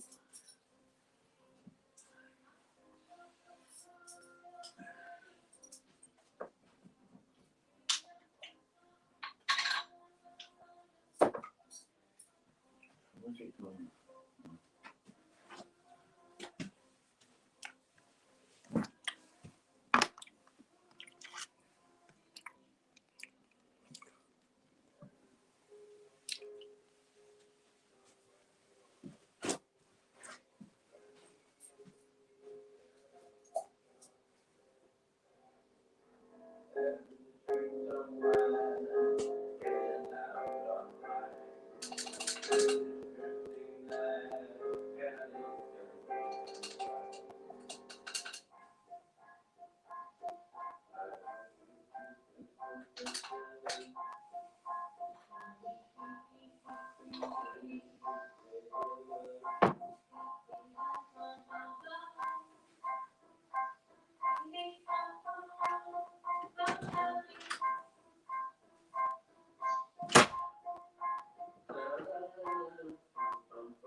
These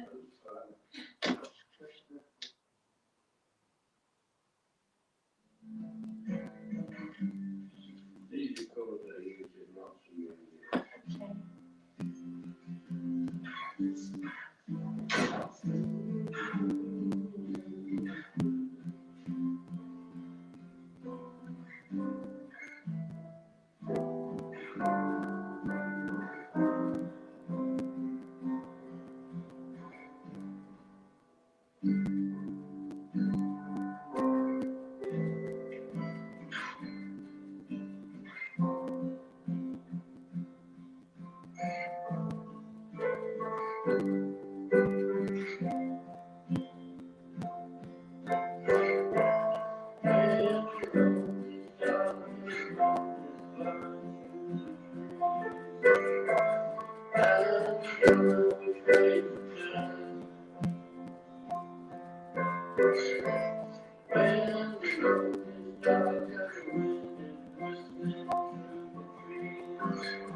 Do something simple like C, F and G or something.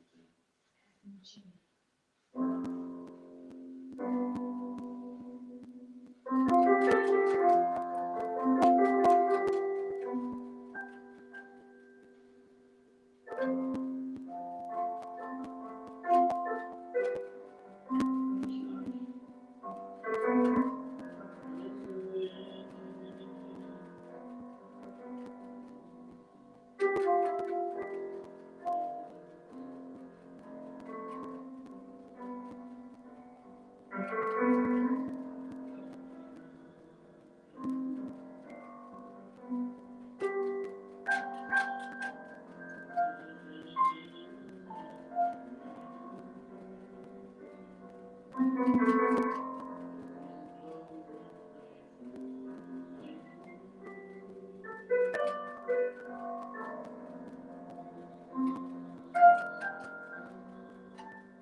away from all the things to a bright sunny day.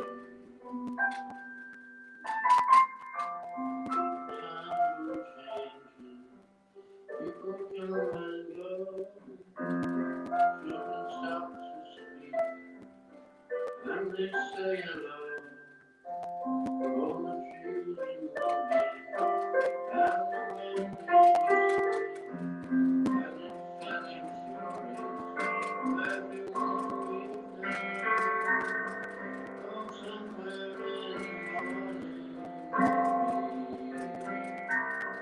some way to find a better way. Somewhere in the morning light,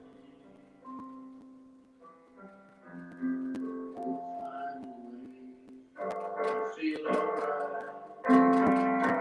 In the morning, when the sun beats down. In the morning, not alone. We'll find someone to believe in.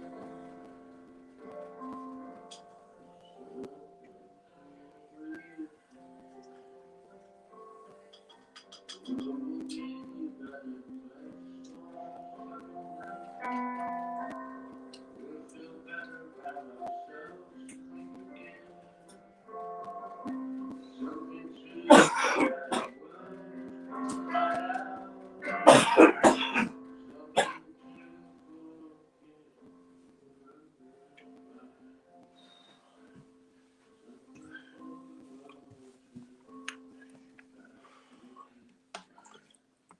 Something to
sheet.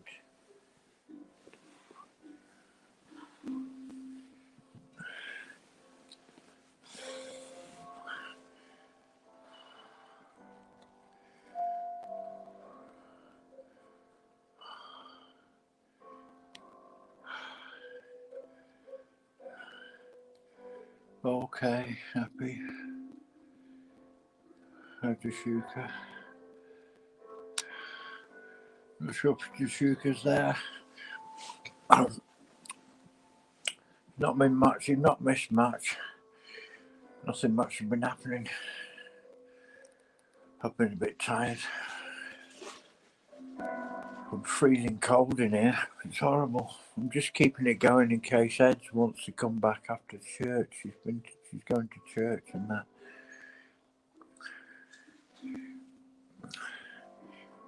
You can get up if you want, Happy. You want to get up and have a say? Have you say, you know, give us the Australian, the Antipodean view. What do you call us? Because we say Australia's in the antipodes, the Antipodeans, you know what I mean? Because you're a long way down below. I wonder what you call ours. Is there an opposite of Antipodean? I don't know. I have to look up the word actually in the dictionary. It might give me a clue. Are you going into town in a few minutes? Okay. Maybe you'll pop back later. I could be still running. I'll just leave it going in case Ed gets on later. Might even have a snooze. You can all scream at me, wake up, Mr. David.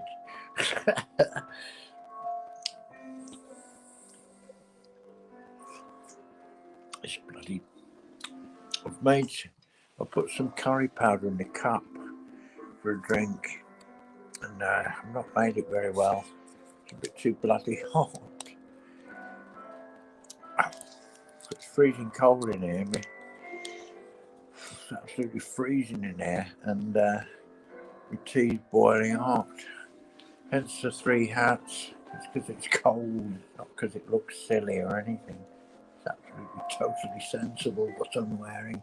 The headgear is fit for purpose. It's trying to stop some of the heat rising from my overstuffed cranium. Stuffed with nonsense, of course. Far too much clutter in my brain. Do you ever feel like that? Your brain's full of crap. Yeah, it's hot where you are, is it? Bloody freezing under here.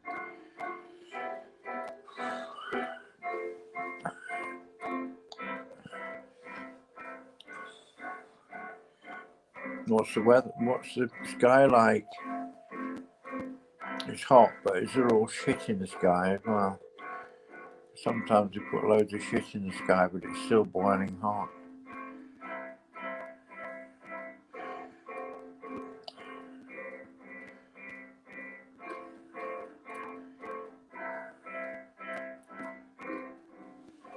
That's cool. Nice one. Is there any haze on the horizon? Quite often when there's no clouds, you can still see a horrible haze in the background, waiting to engulf us later on.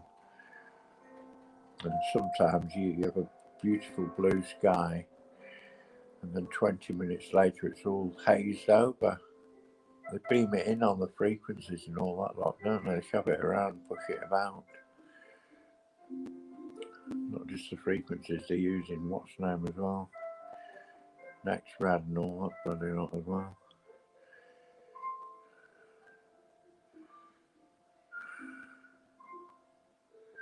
I suppose that is frequency as well, isn't it? Yeah, it is. So yeah, they're using that and they're using the towers as well and all that bollocks. Yeah. Well, they can push it out by making a high pressure and infecting the jet stream and all kinds of shit, can't they? Yeah. Ever present white mist. Yeah, it's horrible shit, isn't it?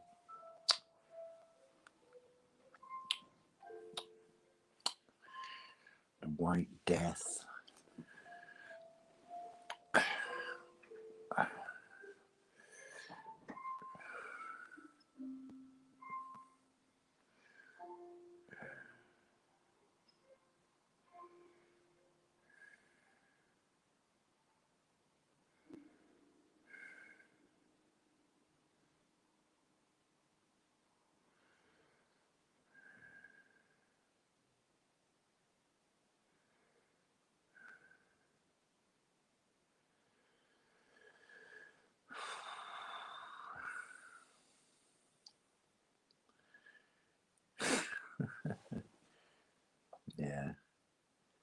sucks the moisture out of the ground. Exactly, it does that.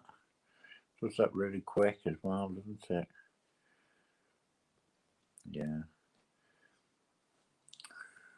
Because you can deluge us and then they can just suck it all away, can't they? They've got all the defoliants in it as well, and the what do you call it? Desiccants. That dries the soil up like hell. Dries the air out as well. Put all kinds of shit in it. They've got accelerants as well, haven't they? The aluminium itself is an accelerant. That's in sparklers, you know. How difficult it is to put a sparkler out. You know, at Guy Fawkes night. You know, those little wire things you hold in your hands and it twinkles like a magic wand thing. You know what I mean, don't you? Sparklers we call them. I don't know what you call them. You'll have them down there, of course you will. Yeah. So any fires are just enhanced by all that shit. That's what they did over Paradise, isn't it? Over the Paradise fires in California, they did that crap all over the top. They were doing a loop thing, you know, these round ones like that, and they go up like that, and then round again, and then down here, and then up here again, and then round there again, and whatever. Swirling round. So fake, it's unbelievable, you know, so non-flight path, it's unbelievable. You know, not normal aircraft, obviously. Yeah, oil from the eucalyptus trees, exactly. That really is tremendous, isn't it, the oil? And obviously in the pine forest you've got the pine oils as well. And oils from ordinary wood as well. There's lots of oil in wood. Yeah. But especially eucalyptus oil trees, I mean, you know, whoa. Bloody hell. Like, yeah, just like, yeah, totally mad. Totally bonkers. Insane, aren't they? They really are totally insane. They're off the bloody trolleys, and the whole lot of them. I think they're going to come a cropper eventually. I don't think they're going to get the better of 8 billion people, do you? They think they can. They're so egotistical, they think they can just ride roughshod over 8 billion people and not get any comeuppance ever. It's bullshit. It's never going to work out. There's got to be a turn of the tide. It can't all go their way perpetually, can it? Can't have it all their way all the fucking time. Nobody's got to jail yet, have they? You know what I mean? None of them ever get to jail because of all their operations and psyops and all that bollocks. The preparations and all that lot. None of them ever go to jail. It's incredible. But they will do.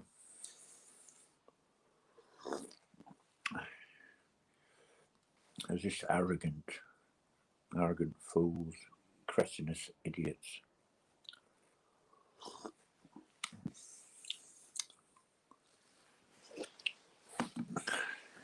Monstrous oafs. Yeah, there's going to be monstrous pushback, it'll be. In a good way. Push the monsters away with a monstrous movement of the people, not a monstrous movement, a solid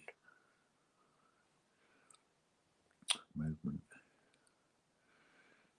Phalanx, a whole massive phalanx upon phalanx upon phalanx of people. It's got to be mega, isn't it? It's got to be millions of people on the streets. Otherwise nothing will happen. It needs to be sustained. No good protesting for a day. Nothing works. Complete waste of time. Need it it's an ongoing rolling protest, so it keeps rolling, you know. As one person leaves the protest, they're replaced by their friends. So that one person becomes two people on the pitch. If they've got two people that they know that will turn up, and those two go away, and they've got four friends that will turn up. So it goes exponentially massive in no time at all. That's the way to do it. I've explained this so many times, it's unbelievable. Nobody thinks, I've had hardly any feedback, oh, what a good idea, you know, that's the way forward and all this lot. Hardly any whatsoever. You know, when you're writing threads on people's videos and stuff like that, there's very few people. Some people said, oh, it's a good idea. You know, well, I was making videos about rolling protests way back in 2018. You know what I mean? Yeah, much love, happy mate. Take care, mate. Yeah. Watch the road if you're on the road. I'll come and kiss your Brisbane backside next time I see you. I'm coming to Brisbane to kiss your backside, not kick it. No, I don't kick people in the butt. It's not nice. But I'll kiss your backside any day, mate. But I won't lick it. Never been an arse licker, mate. Looking forward to it. I'll put my lipstick on specially for you. I'm not going to do the lower backside area, no, just, you know, the higher buttock area. Both cheeks, if you like, I don't mind, as long as I'm nowhere near the middle, where you can blow off a hefty fart in my face, blow me to kingdom come. Happy joy fart. Not so happy for me, Mr. David.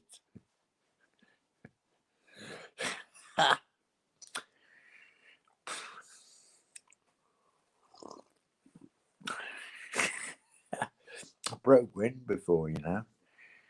I don't think you were in at the time. Yeah, I think that's historically my loudest fart I've done on live streams. I've done one before. It was a massive fart I did. It just billowed up from nowhere and I just couldn't suppress it. It just went I was just about to read something or something. I've been eating and I've bolted my food, you know, like you do. It gives you loads of wind if you do that. Because I wanted to hurry up and that.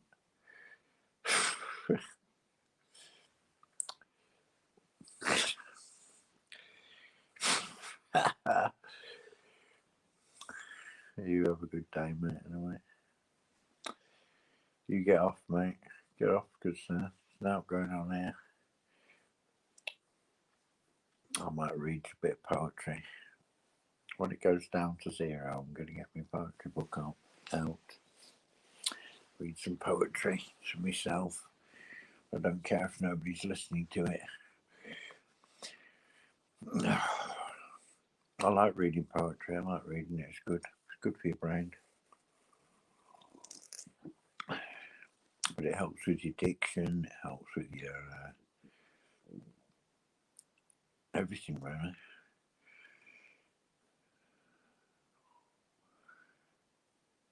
But just being able to read something cogently, you know, makes sense, especially poetry. It's difficult to read it and get the full sense of what it's on about because you've got the meter as well. And you've got the convention of every line starting with a capital letter. So it can become confusing if you're tired and you're reading. You keep seeing these capital letters, you sort of subconsciously thinking it's a start of a new sentence, do you know what I mean? So it kind of messes you up if you're tired. But the more practice you do, the more practiced you get at reading, the better you'll be. just makes, well, not necessarily perfect, but nearer to perfection, isn't it? Nothing's ever perfect, is it? Well, perfection's in the eye of the beholder, isn't it? Like beauty. You know, one person's perfect is, well, not so good to another person.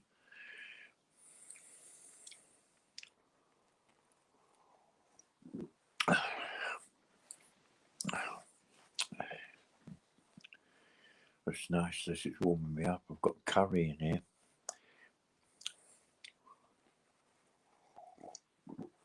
This is curry paste. Just a couple of teaspoons in a cup. Filled up and you've got a nice drink of curry. Curry drink. It's beautiful.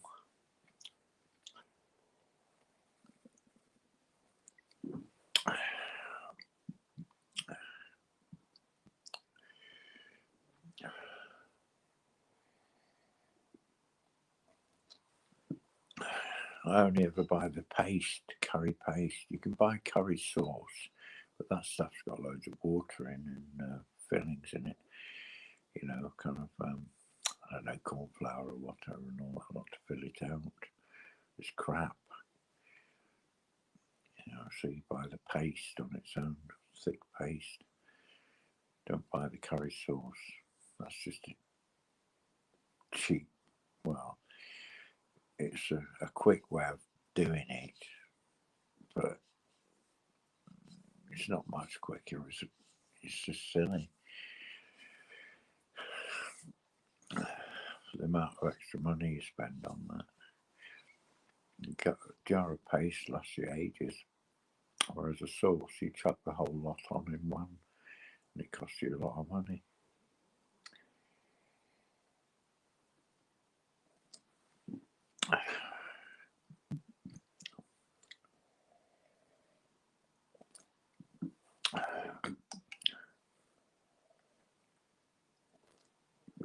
Of course, I could make my own paste.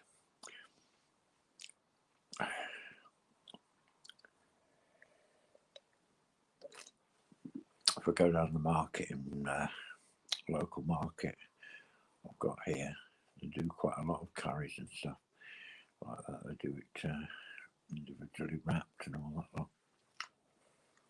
There was a place at Bradford that used to have mounds of curries. It was an open market, and they'd have like little mountains of curry powder, different curry powders, and they'd have a scoop, you know, like a little spade kind of thing that went in, a little shovel that went in, and they scoop them out and put them in the bag, you know. How many scoops do you want? Oh, I don't know, about seven of them, 3 of them, 2 of them, a couple of them, you know, just roughly gauge it, mix it all up, and you've got a curry sauce, haven't you? Curry paste, and then you can make your sauce from that. Mix it all up with a bit of salt and oil, and mix it all up really well, and you've got a paste, and then you can put it in a jar and keep it for ages, can't you? Because the salt will keep it fresh. Well, you don't put too much salt in. Yeah, keeps fresh for ages. A lot cheaper option than buying the branded goods and that.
Oh,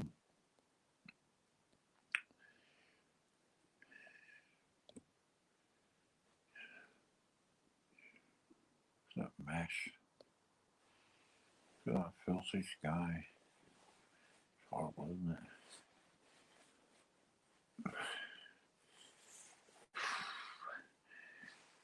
Right, I'm going to read some poetry now. So it's 2:46, just gone, and it's some Geoffrey Chaucer from his Canterbury Tales. The English poet Geoffrey Chaucer was writing in the 1300s, over 700 years ago, well over 700 years ago. You, sir, sorry, the Clerk's Tale, the Clerk's Prologue, sorry, oh dear, mashing it all up. Start again. I'll start at 2:47, and I can remember the timestamp afterwards.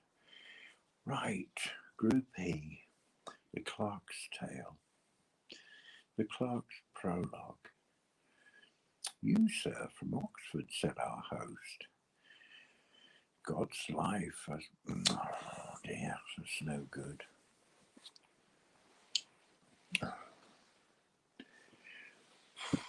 I'll do it at 2:50, I'll start it.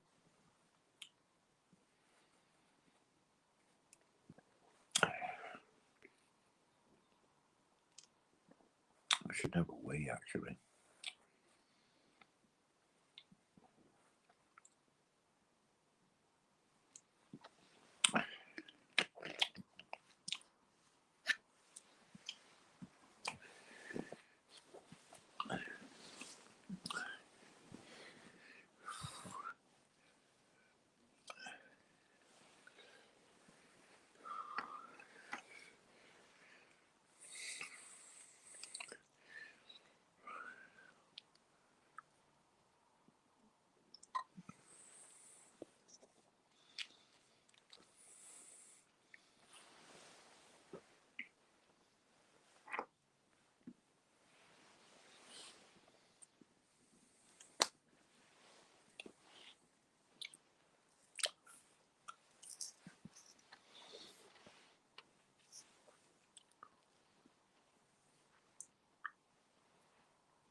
Right. Someone's commenting.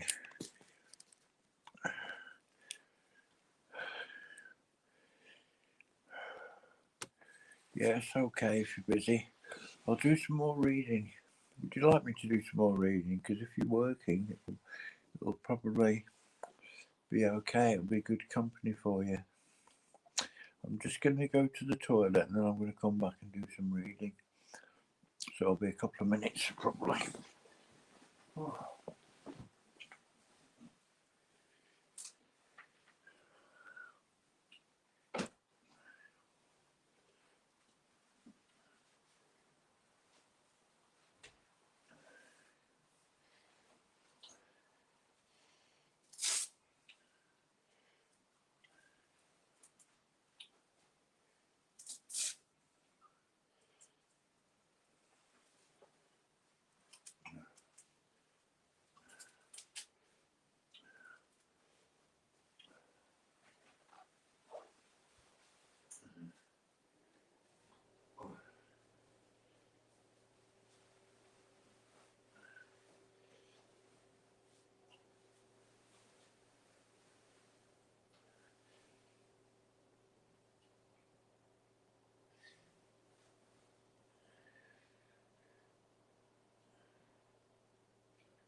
Oh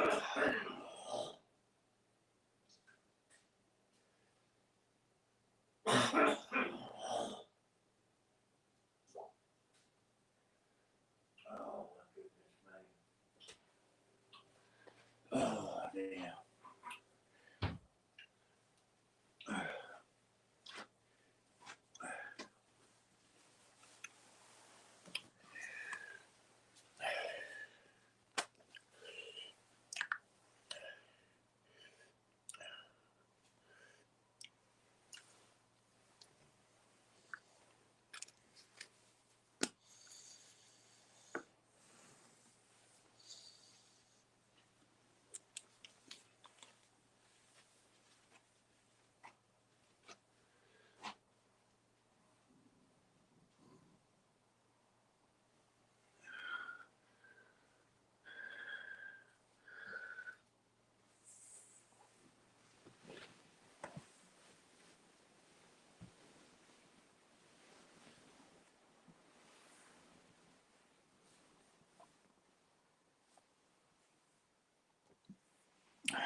Oh dear me.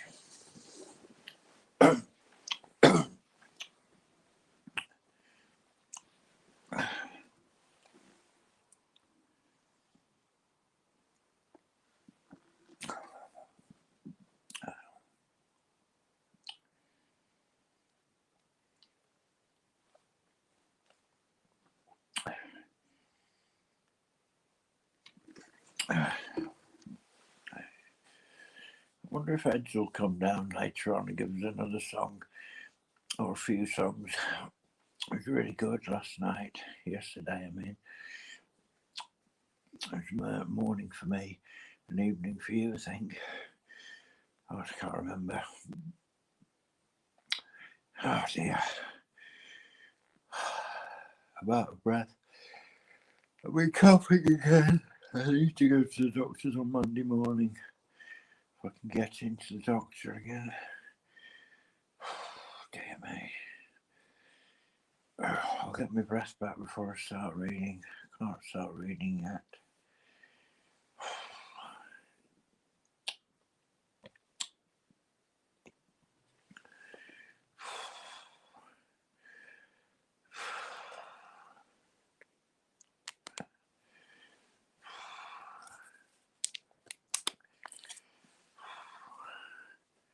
Got 3 hats on, look.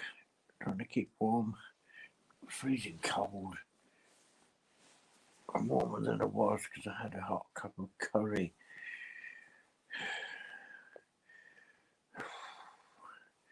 A sort of curry drink made from a couple of spoons of curry paste and a full cup of boiling hot water. It's nice. I do have a bad cough.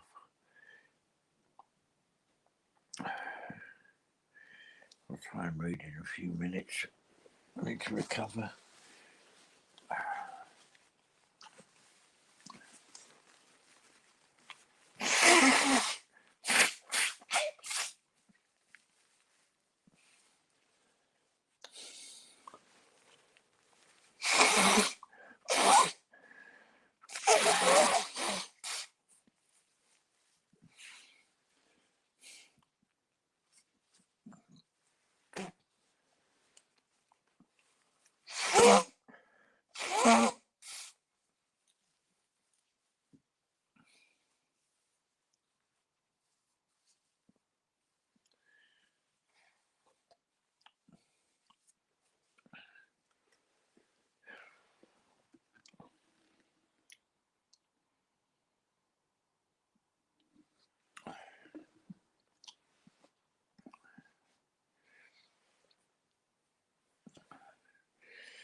and relax.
Do you want a story or do you want a poem? So read some more of this one. The Canterbury Tales by Geoffrey Chaucer. So read from that.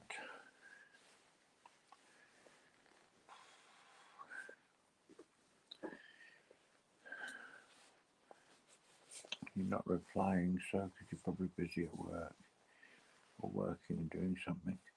So I'll read. Group E, The Clerk's Tale. The Clerk's Prologue. You, sir, from Oxford, said the host. God's life, as coy and quiet as a virgin wife, newly espoused and sitting mum at table. You haven't said a word since we left stable. Studying, I suppose, on wisdom's wing. Says Solomon, there's a time for everything. For goodness sake, cheer up, show animation. This is no time for abstruse meditation. Tell us a lively tale in heaven's name, for when a man has entered upon a game, he's bound to keep the rules. It's by consent. But don't you preach as friars do in Lent, dragging up all our sins to make us weep, nor tell a tale to send us all to sleep. Let it be brisk adventure, stuff that nourishes, and not too much of your rhetorical flourishes. Keep the high style until occasion brings a use for it, like when they write to kings, and for the present put things plainly, pray, so we can follow all you have to say. This worthy cleric left the land of Nod and said benignly, Sir, I kiss the rod. Our company is under your control, and I am all obedience, heart and soul. That is, as far as reason will allow. I heard the story I shall tell you now in Padua, from a learned man now dead, of proven worth in all he did and said. Yes, he is dead and nailed up in his chest, and I pray God his spirit may have rest. Francis Petrarch, the poet laureate they called him, whose sweet rhetoric of late illumined Italy with poesy, as Linnean did with his philosophy and law, and other special kinds of learning. Death, that allows no lingering or returning, in it as it were the twinkling of an eye, has slain them both, and we must also die. But to return to this distinguished man from whom I learnt the tale as I began, let me say, first he starts it by editing. That's poetic license, by the way. It should be editing. He's written editing because he's talking about the end of life. He's talking about death. Yeah? So that's known as poetic license, where you change the word a little bit. You know what I mean? Yeah. But to return to this distinguished man of whom I learnt the tale as I began, let me say first he starts it by editing. A preface in the highest style of writing, ere coming to the body of his tale, describing Piedmont, the Saluzzo Vale, and the high Apennines that one may see bounding the lands of western Lombardy, and he is most particular to tell of Monteviso, where from a little well the river Po springs from its tiny source, runs it eastwards, increasing on its course towards the Emilian Way. Forever past it reaches Venice and the sea at last, which is not only far too long to tell, but I think irrelevant as well, except to set the tale and engineer it, a framework. This is it, if you will hear it. The Clerk's Tale. You ready? I'll have to have a few breaths. I'm really ready to start. That was the little prologue at the beginning, a couple of pages. So it's the Clerk's Tale coming up. Or the clerk, whichever way you want to say it. I think it's clerk really, but it's spelled clerk, so it just foxes your brain a bit when you read it.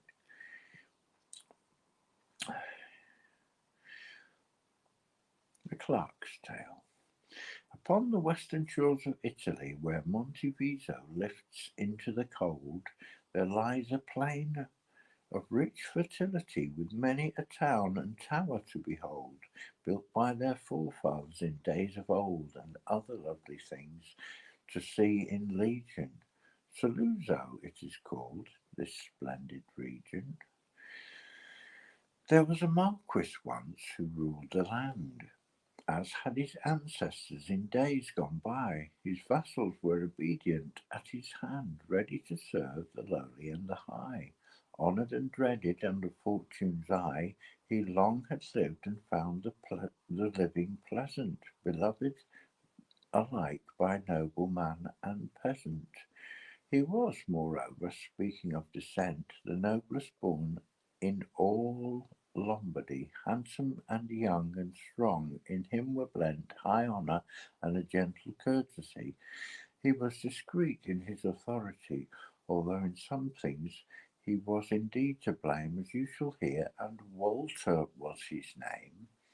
I blame his failure in consideration of what the distant future might provide. He always fed his pleasant present inclination, hawking and hunting around the countryside. As to more serious cares, he let them slide, and worst of all, whatever might miscarry, he could not be prevailed upon to marry. This was the only point that really stung them, and so one day a deputation went to wait on him. The wisest man among them, or else the least unwilling to consent to give the Marquis their admonishment, the ablest there to touch on such a head, boldly addressed the Marquis thus, and said, My noble lord, your great humanity gives us assurance. We are therefore bold to speak on any point of urgency or heavy care in which you should be told. Then, sir, let not your clemency withhold a hearing to our pitiful petition. Do not disdain my voice or our position. Although what I ask concerns me no more nearly than any of your subjects in this place, yet forasmuch as you have loved me dearly and ever shown me the favours of your grace, I dare the better in such a case for gentle audience. Here is our request, and you, my lord, must do as you think best. Dear, I'm a little bit out of breath.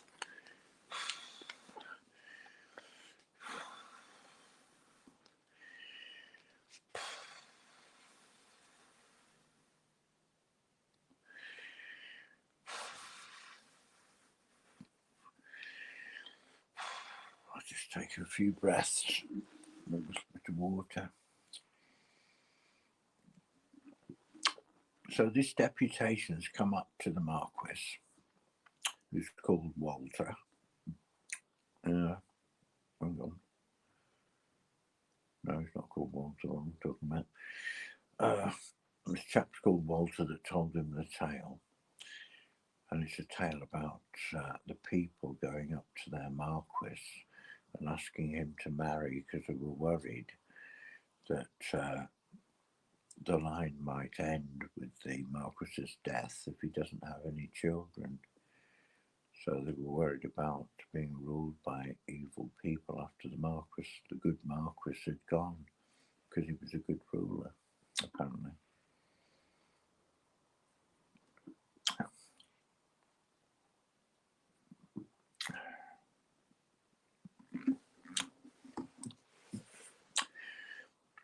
So they're going to ask him to marry, and they're putting their case now.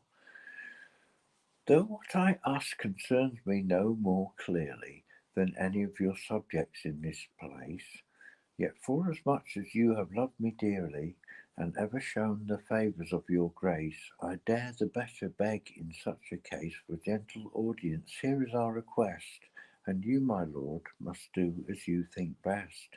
We love you well, sir, and are indeed rejoiced in all you do or ever did, and we scarce can imagine thoughts that could be voiced to lap us round in more felicity, save one thing only, would that it might be. Did you but choose, my lord, to take a wife, what sovereign comfort to your country's life! Oh, bow your neck under that blessed yoke. It is a kingdom, not a slavery. Espousal, wedlock, it is called. Invoke your wisdom, ponder carefully, and see how variously days pass. The seasons flee away in sleeping, waking, roaming, riding. Time passes on, and there is no abiding. Still in the flower of your youth's delight, age creeps upon you, silent as a stone. Death menaces all ages, and he smites the high and low. The known and the unknown we see for certain are obliged to own that we must die, but we are ignorant all of when the hours to come, the blow to fall. Incline to our petition for protection, hear us that never crossed your least behest, and we, with your consent, will make election immediately and choose a wife possessed of gentlest quality and birth, the best in all the land, beseeming to her place, and honour to both God and to your grace. Deliver us from anxious fears, and rid our hearts of care, for blessed Jesus' sake. For if it so befell, which God forbid, your line should end, then might not fortune rake some strange successor in to come and take your heritage? Should we not all miscarry? Therefore we beg you speedily to marry. Their humble prayer and their imploring features made much impression upon his clemency, and he replied, My people, fellow creatures, married's a thing I never thought to be. I go rejoicing in my liberty, and that and marriage seldom go together. Where I was free, am I to take the tether? Yet since your offer is sincerely meant, and since I trust you now as in the past, I freely will admit myself content to humour you and take a wife at last. But as for the suggestion you should cast about to find me a bride, I must remit that duty. Kindly say no more of it. See, he doesn't want to be chosen a wife, you see. He wants to choose his own wife.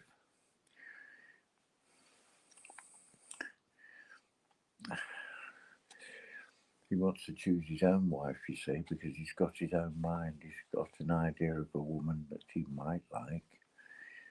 And he wants to choose his own and wants to make his own choice. He doesn't want his choice of his wife, the person that he's going to abide with forever, to be chosen for him. He wants to make his own decision.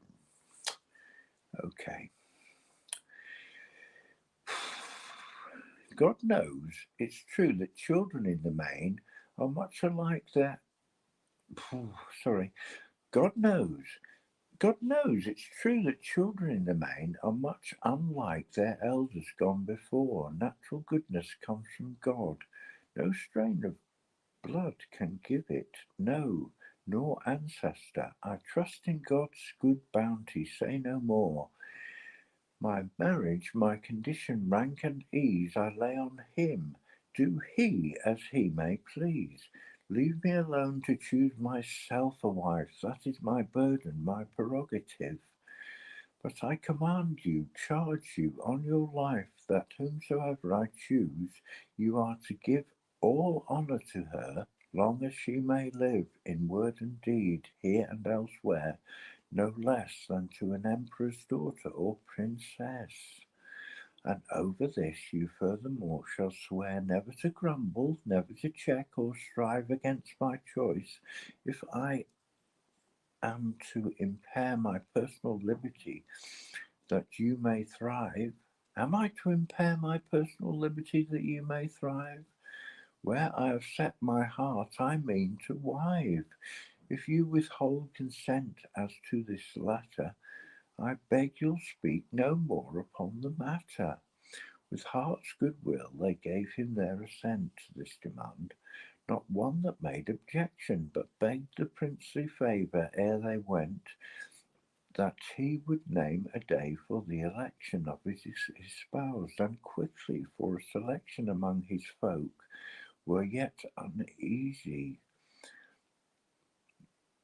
Yet, oh, sorry, I'll read that again, that little bit.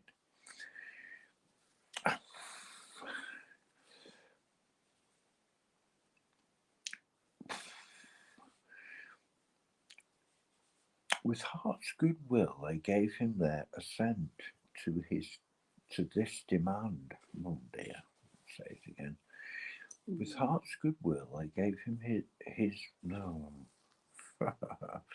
Messing it up. I'm a little bit tired, I think. Mind you, I have been on for 3 hours. With heart's goodwill, they gave him their assent to his demand.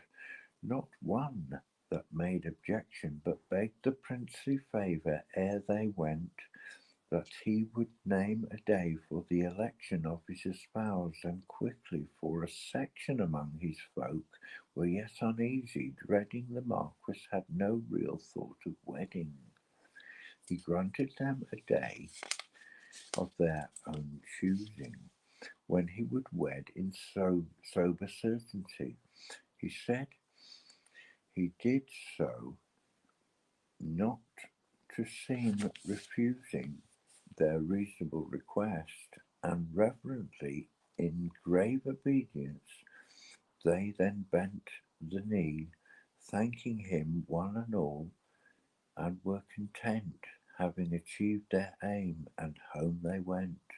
And thereupon he bade his ministers to make such preparations as were fit against the feast, giving his officers and squires such orders as he pleased for it, and they obeyed him, setting all their wit with diligence, the greatest and the least, to make a provision for a solemn feast.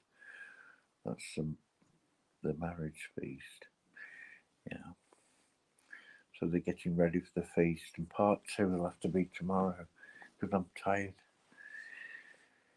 I need to sleep. I don't know whether to leave it on or not. I'm not sure whether Eds is going to come back.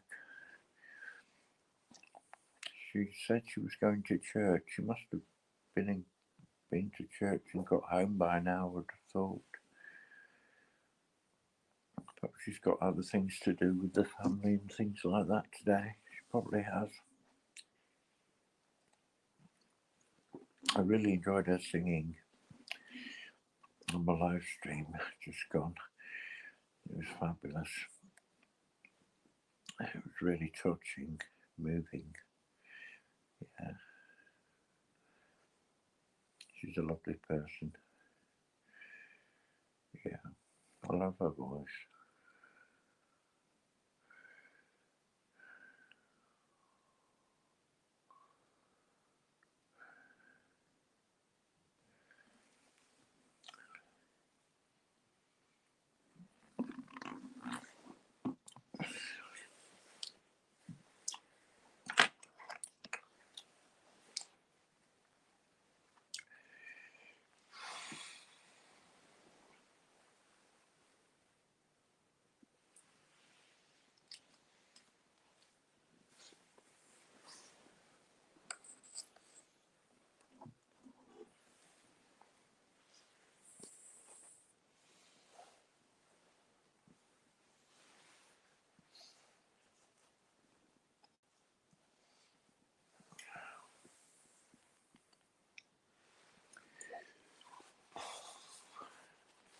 I'll try and do part 2.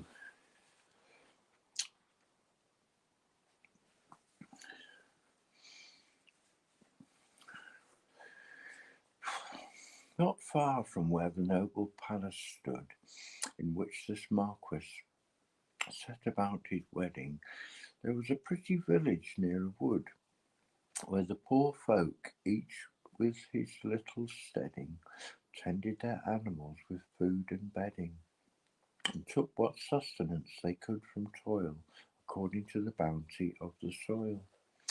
Among these poorer folk there dwelt a man who was esteemed the poorest of them all. Yet there are times when God in heaven can send great grace into a little ox's stall. Janicula the village used to call this poor old man. His daughter was a pearl. Griselda was the name of this young girl. But in the virtuous beauty of her heart, she was among the loveliest man could ask, for being poorly bred, no sensual part had learnt to use her beauty as a mask. More often from the well than from the cask she drank, and loving virtue sought to please by honest labour, not by idle ease.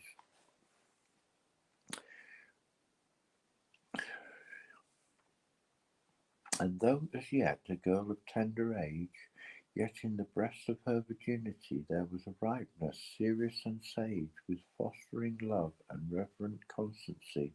Her poor old father in his poverty she tended, spun her wheel, and watched his sheep at pasture, never idle, save asleep. When she came homeward, she would often bring roots, herbs, and other grasses to the croft, and she would shred and seethe for flavouring, then make her bed that was in nothing soft, and thus she kept her father's heart aloft, with all the obedience, all the diligence, by which a child can show her reverence.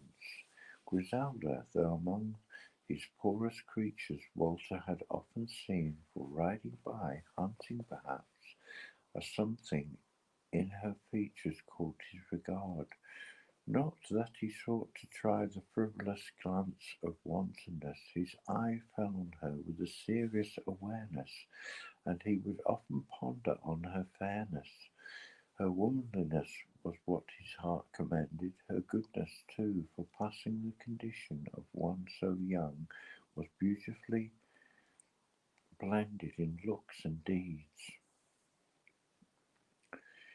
A vulgar intuition lacks insight into virtue. His position taught him to recognize it and decide, were he to marry, she should be his bride. The day appointed for his wedding came. Oh, so he is called Walter, this Marquis. He is called Walter. I'm getting confused. I'd forgotten. Right. I'll read this again. I have to do it again, yet again and again and again till I get it right, won't I, Mr. David? Yes, I shall. Her womanliness was what his heart commended. I'll read this bit again. It's a good serious section, this. Right, let's go back a bit. I'm going to start again with part 2. Not far from where a noble palace stood, in which this Marquis, oh dear, making a mess of it again. It's not dead easy, but nothing in life worth doing is really easy, is it really? Not that's really valuable, I suppose, is necessarily easy anyway. There's some easy things that need doing, but that are worth doing, like keeping tidy and clean.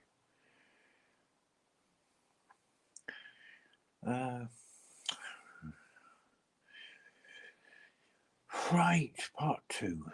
Not far from where the noble palace stood, in which this Marquis set about his wedding, there was a pretty village near a wood, where the poor folk, each in his little steading, tended their animals with food and bedding, and took what sustenance they could find from toil, according to the bounty of the soil.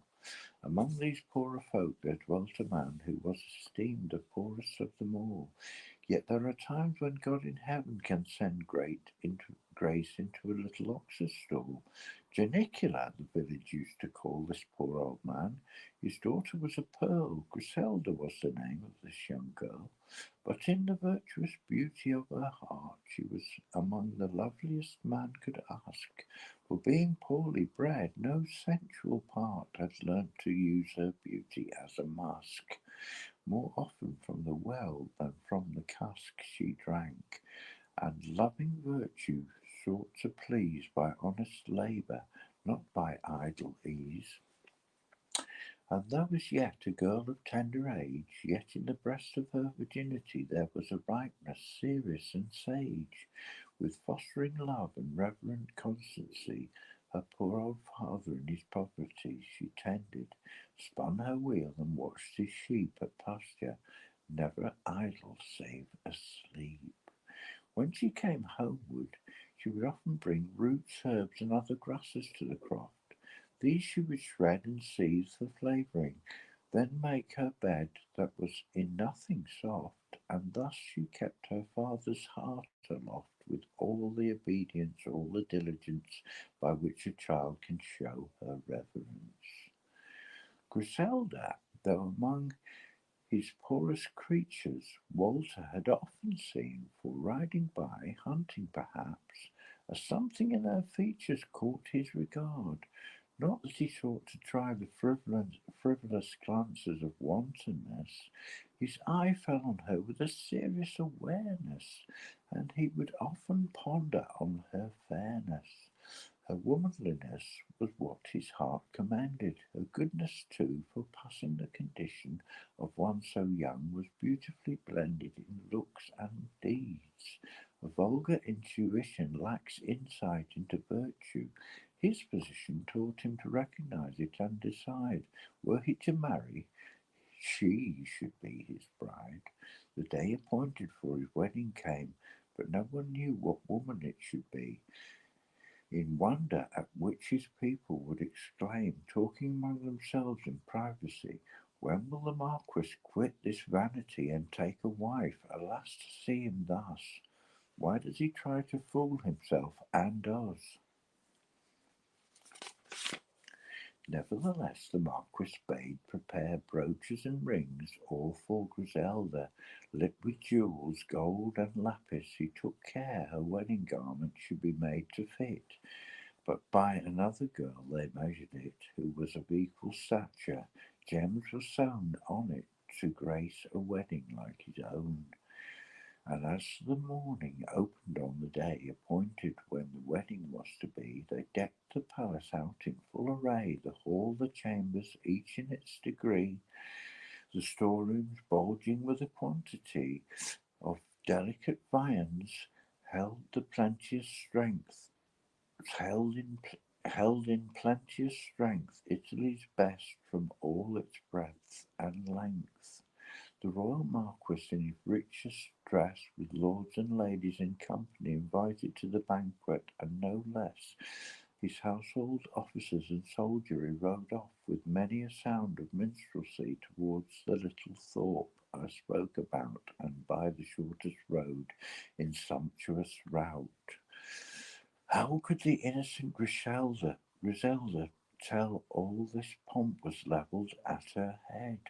She had gone off for water to the well, and having drawn it home, she quickly sped, for she had heard the Marquis was to wed. She knew it was the day, and hoped she might be present as he passed and see the sight.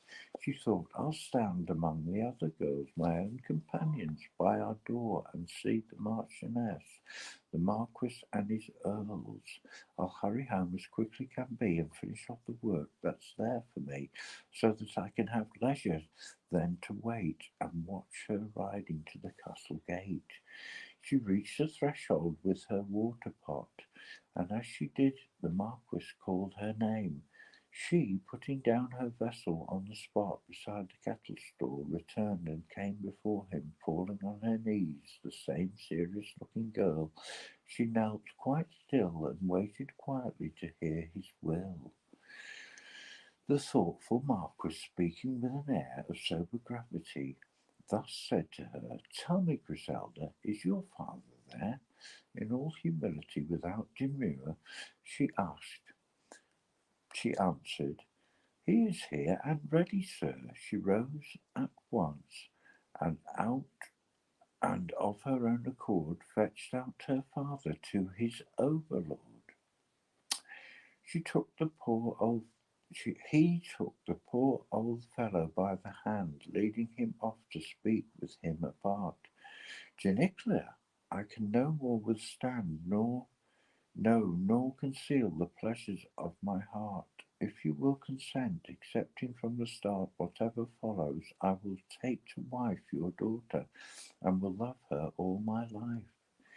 You love me, as I know, and would obey, being my liege born, and faithful too. Whatever pleases me, I dare to say, may well succeed you in pleasing you. Yet at this point I especially pursue. Tell me, I beg you, can my purpose draw consent to take me for your son-in-law?" Wholly astounded at the news he heard, this old man turned deep red and stood there quaking, so troubled he could hardly say a word, except, "My lord, my will is in your making. What you desire in any undertaking, let me not hinder. I am bound to do, my dear, dear master, what blessed pleases you."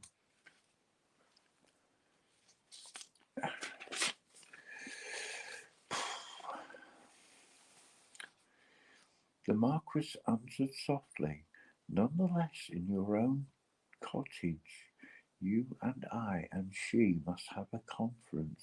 Why? You cannot guess. I have to ask her if her will may be to marry and submit herself to me. This must be done while you are by to hear. I will not speak unless I have you near." While they were in the chamber and about the treaty which you presently shall hear, the throng pressed around their dwelling place without, and wondered at its decency and cheer, how well she tended on her father dear. But she, Griselda, might wonder even more, for such a sight she'd never seen before.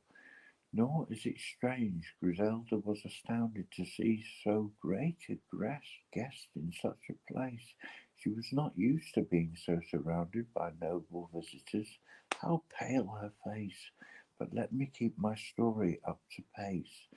These are the words in which her lord conveyed his will to his benign, true-hearted maid.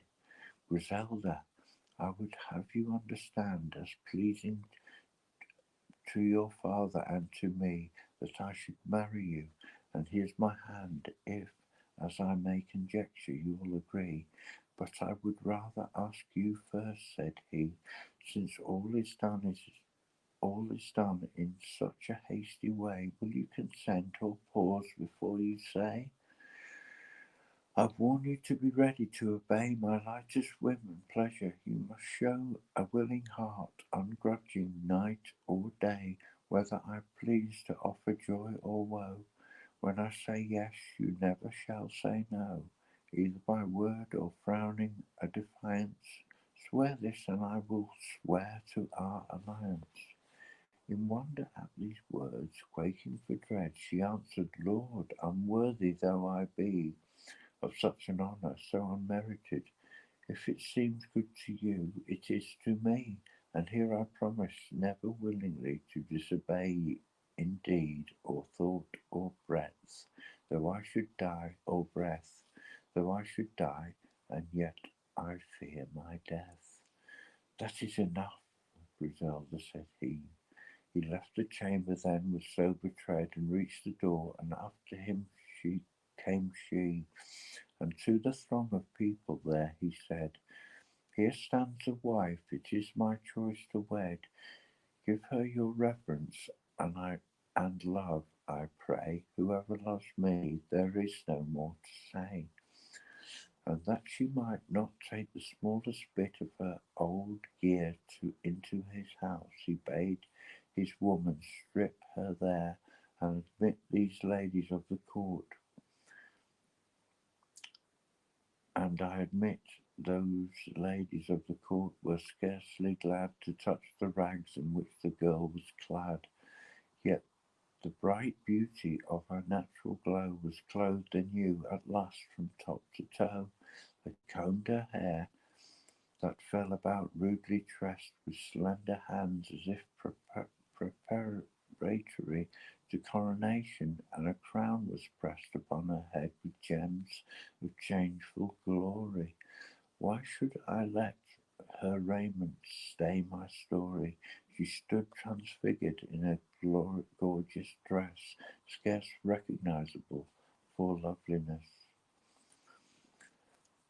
Anyway, I'm going to stop there because, oh no, I'll carry on to part 3. We'll start part 3 tomorrow. So they're dressing Griselda up, the poor girl, you know, poor in poverty, but rich in spirit and worthiness. They combed her hair, that fell out but rudely tressed, with slender hands as if preparatory to coronation, and a crown was pressed upon her head with gems of changeful glory.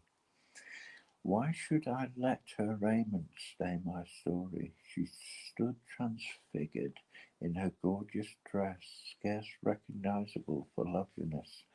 The Marquis then espoused her with a ring, bought for the purpose. On a horse he set her. It was nobly placed, snow white, and it was a nobly placed snow white thing, and to the palace next with those that met her, leading the way with joyful heart, he let her be brought in triumph, and the day had end in revel till they saw the sun descend. Shortly, to let my story quicken pace, I say this young new Marchioness so stood in favour with the Lord and heaven's grace, it could not seem by any likelihood that she was born and bred in servitude, as in a cottage or an oxen stall, but rather nourished in an emperor's hall. To all that looked on her she grew so dear, so much to be revered. Where she was born, those who had watched her childhood year by year could hardly credit it, and dared have sworn that she had never laboured in the corn, nor was Janicula's child, for by her feature fancy would think she was some other creature. Virtuous ever, as had long been known, she had increased to such an excellence of grace, she was as bounty on a throne, wise and so lovely in her eloquence, so grave and so benign, she charmed the sense, and gathered every heart in her embrace. They loved her all that looked upon her face. Nor only was Griselda thus renowned within Saluzzo, for her bounteous name was published forth in all the region round.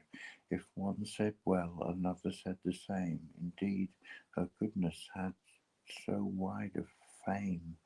Men, women too, the younger and the older, went to Saluzzo only to behold her, and thus in humble, nay, in royal kind, Walter espoused a love as fortunate as it was fair. God's peace was in his mind, and he enjoyed the outward gifts of fate, and in that he had seen in low estate the hidden grace. Men held him to have been a prudent man, and that is seldom seen. Nor was it only that by natural wit she could accomplish all a woman should in homely ways, for were there call for it, she also could advance the public good. There was no rancour, no discordant mood in all that country that she did not ease, or use her grace and wisdom to appease. She, in her husband's absence, did not cease her labours. If the nobles of the land fell into enmity, she made their peace. So wide and ripe the words at her command, her heart was so equitable, and her hand so just, they thought that heaven had sent her down to right all wrongs and protect the town. And it was not long after, to her joy, Griselda bore a daughter fine and fair, and though she would have rather borne a boy, Walter was glad, and so his people were, for though it was a girl, perchance an heir might yet be born to them, and likely so, seeing she was not barren, time would show. So she's had a daughter, not a son. There you go. And I think I'm going to end the stream now because I'm tired. So it's part 3 tomorrow. There's quite a few parts. Let's see what. So it goes up to part 5. And then this Chaucer's envoy to the clerk's town at the end. Okay. So part 3 tomorrow. Bye bye everyone. Thank you. I hope you enjoyed that. Some of that anyway. Okay. Thanks, Norge. Lovely. Thanks for asking me to read for you. Oh, somebody's there again. Maybe I'll finish it. Maybe I'll carry on. Part 3. It's quite a few pages down. I'm a bit tired now. So, is that you, Norge? Are you still there? Let me know if it's you. Otherwise, I'm going to close the stream. I've had enough reading, I think.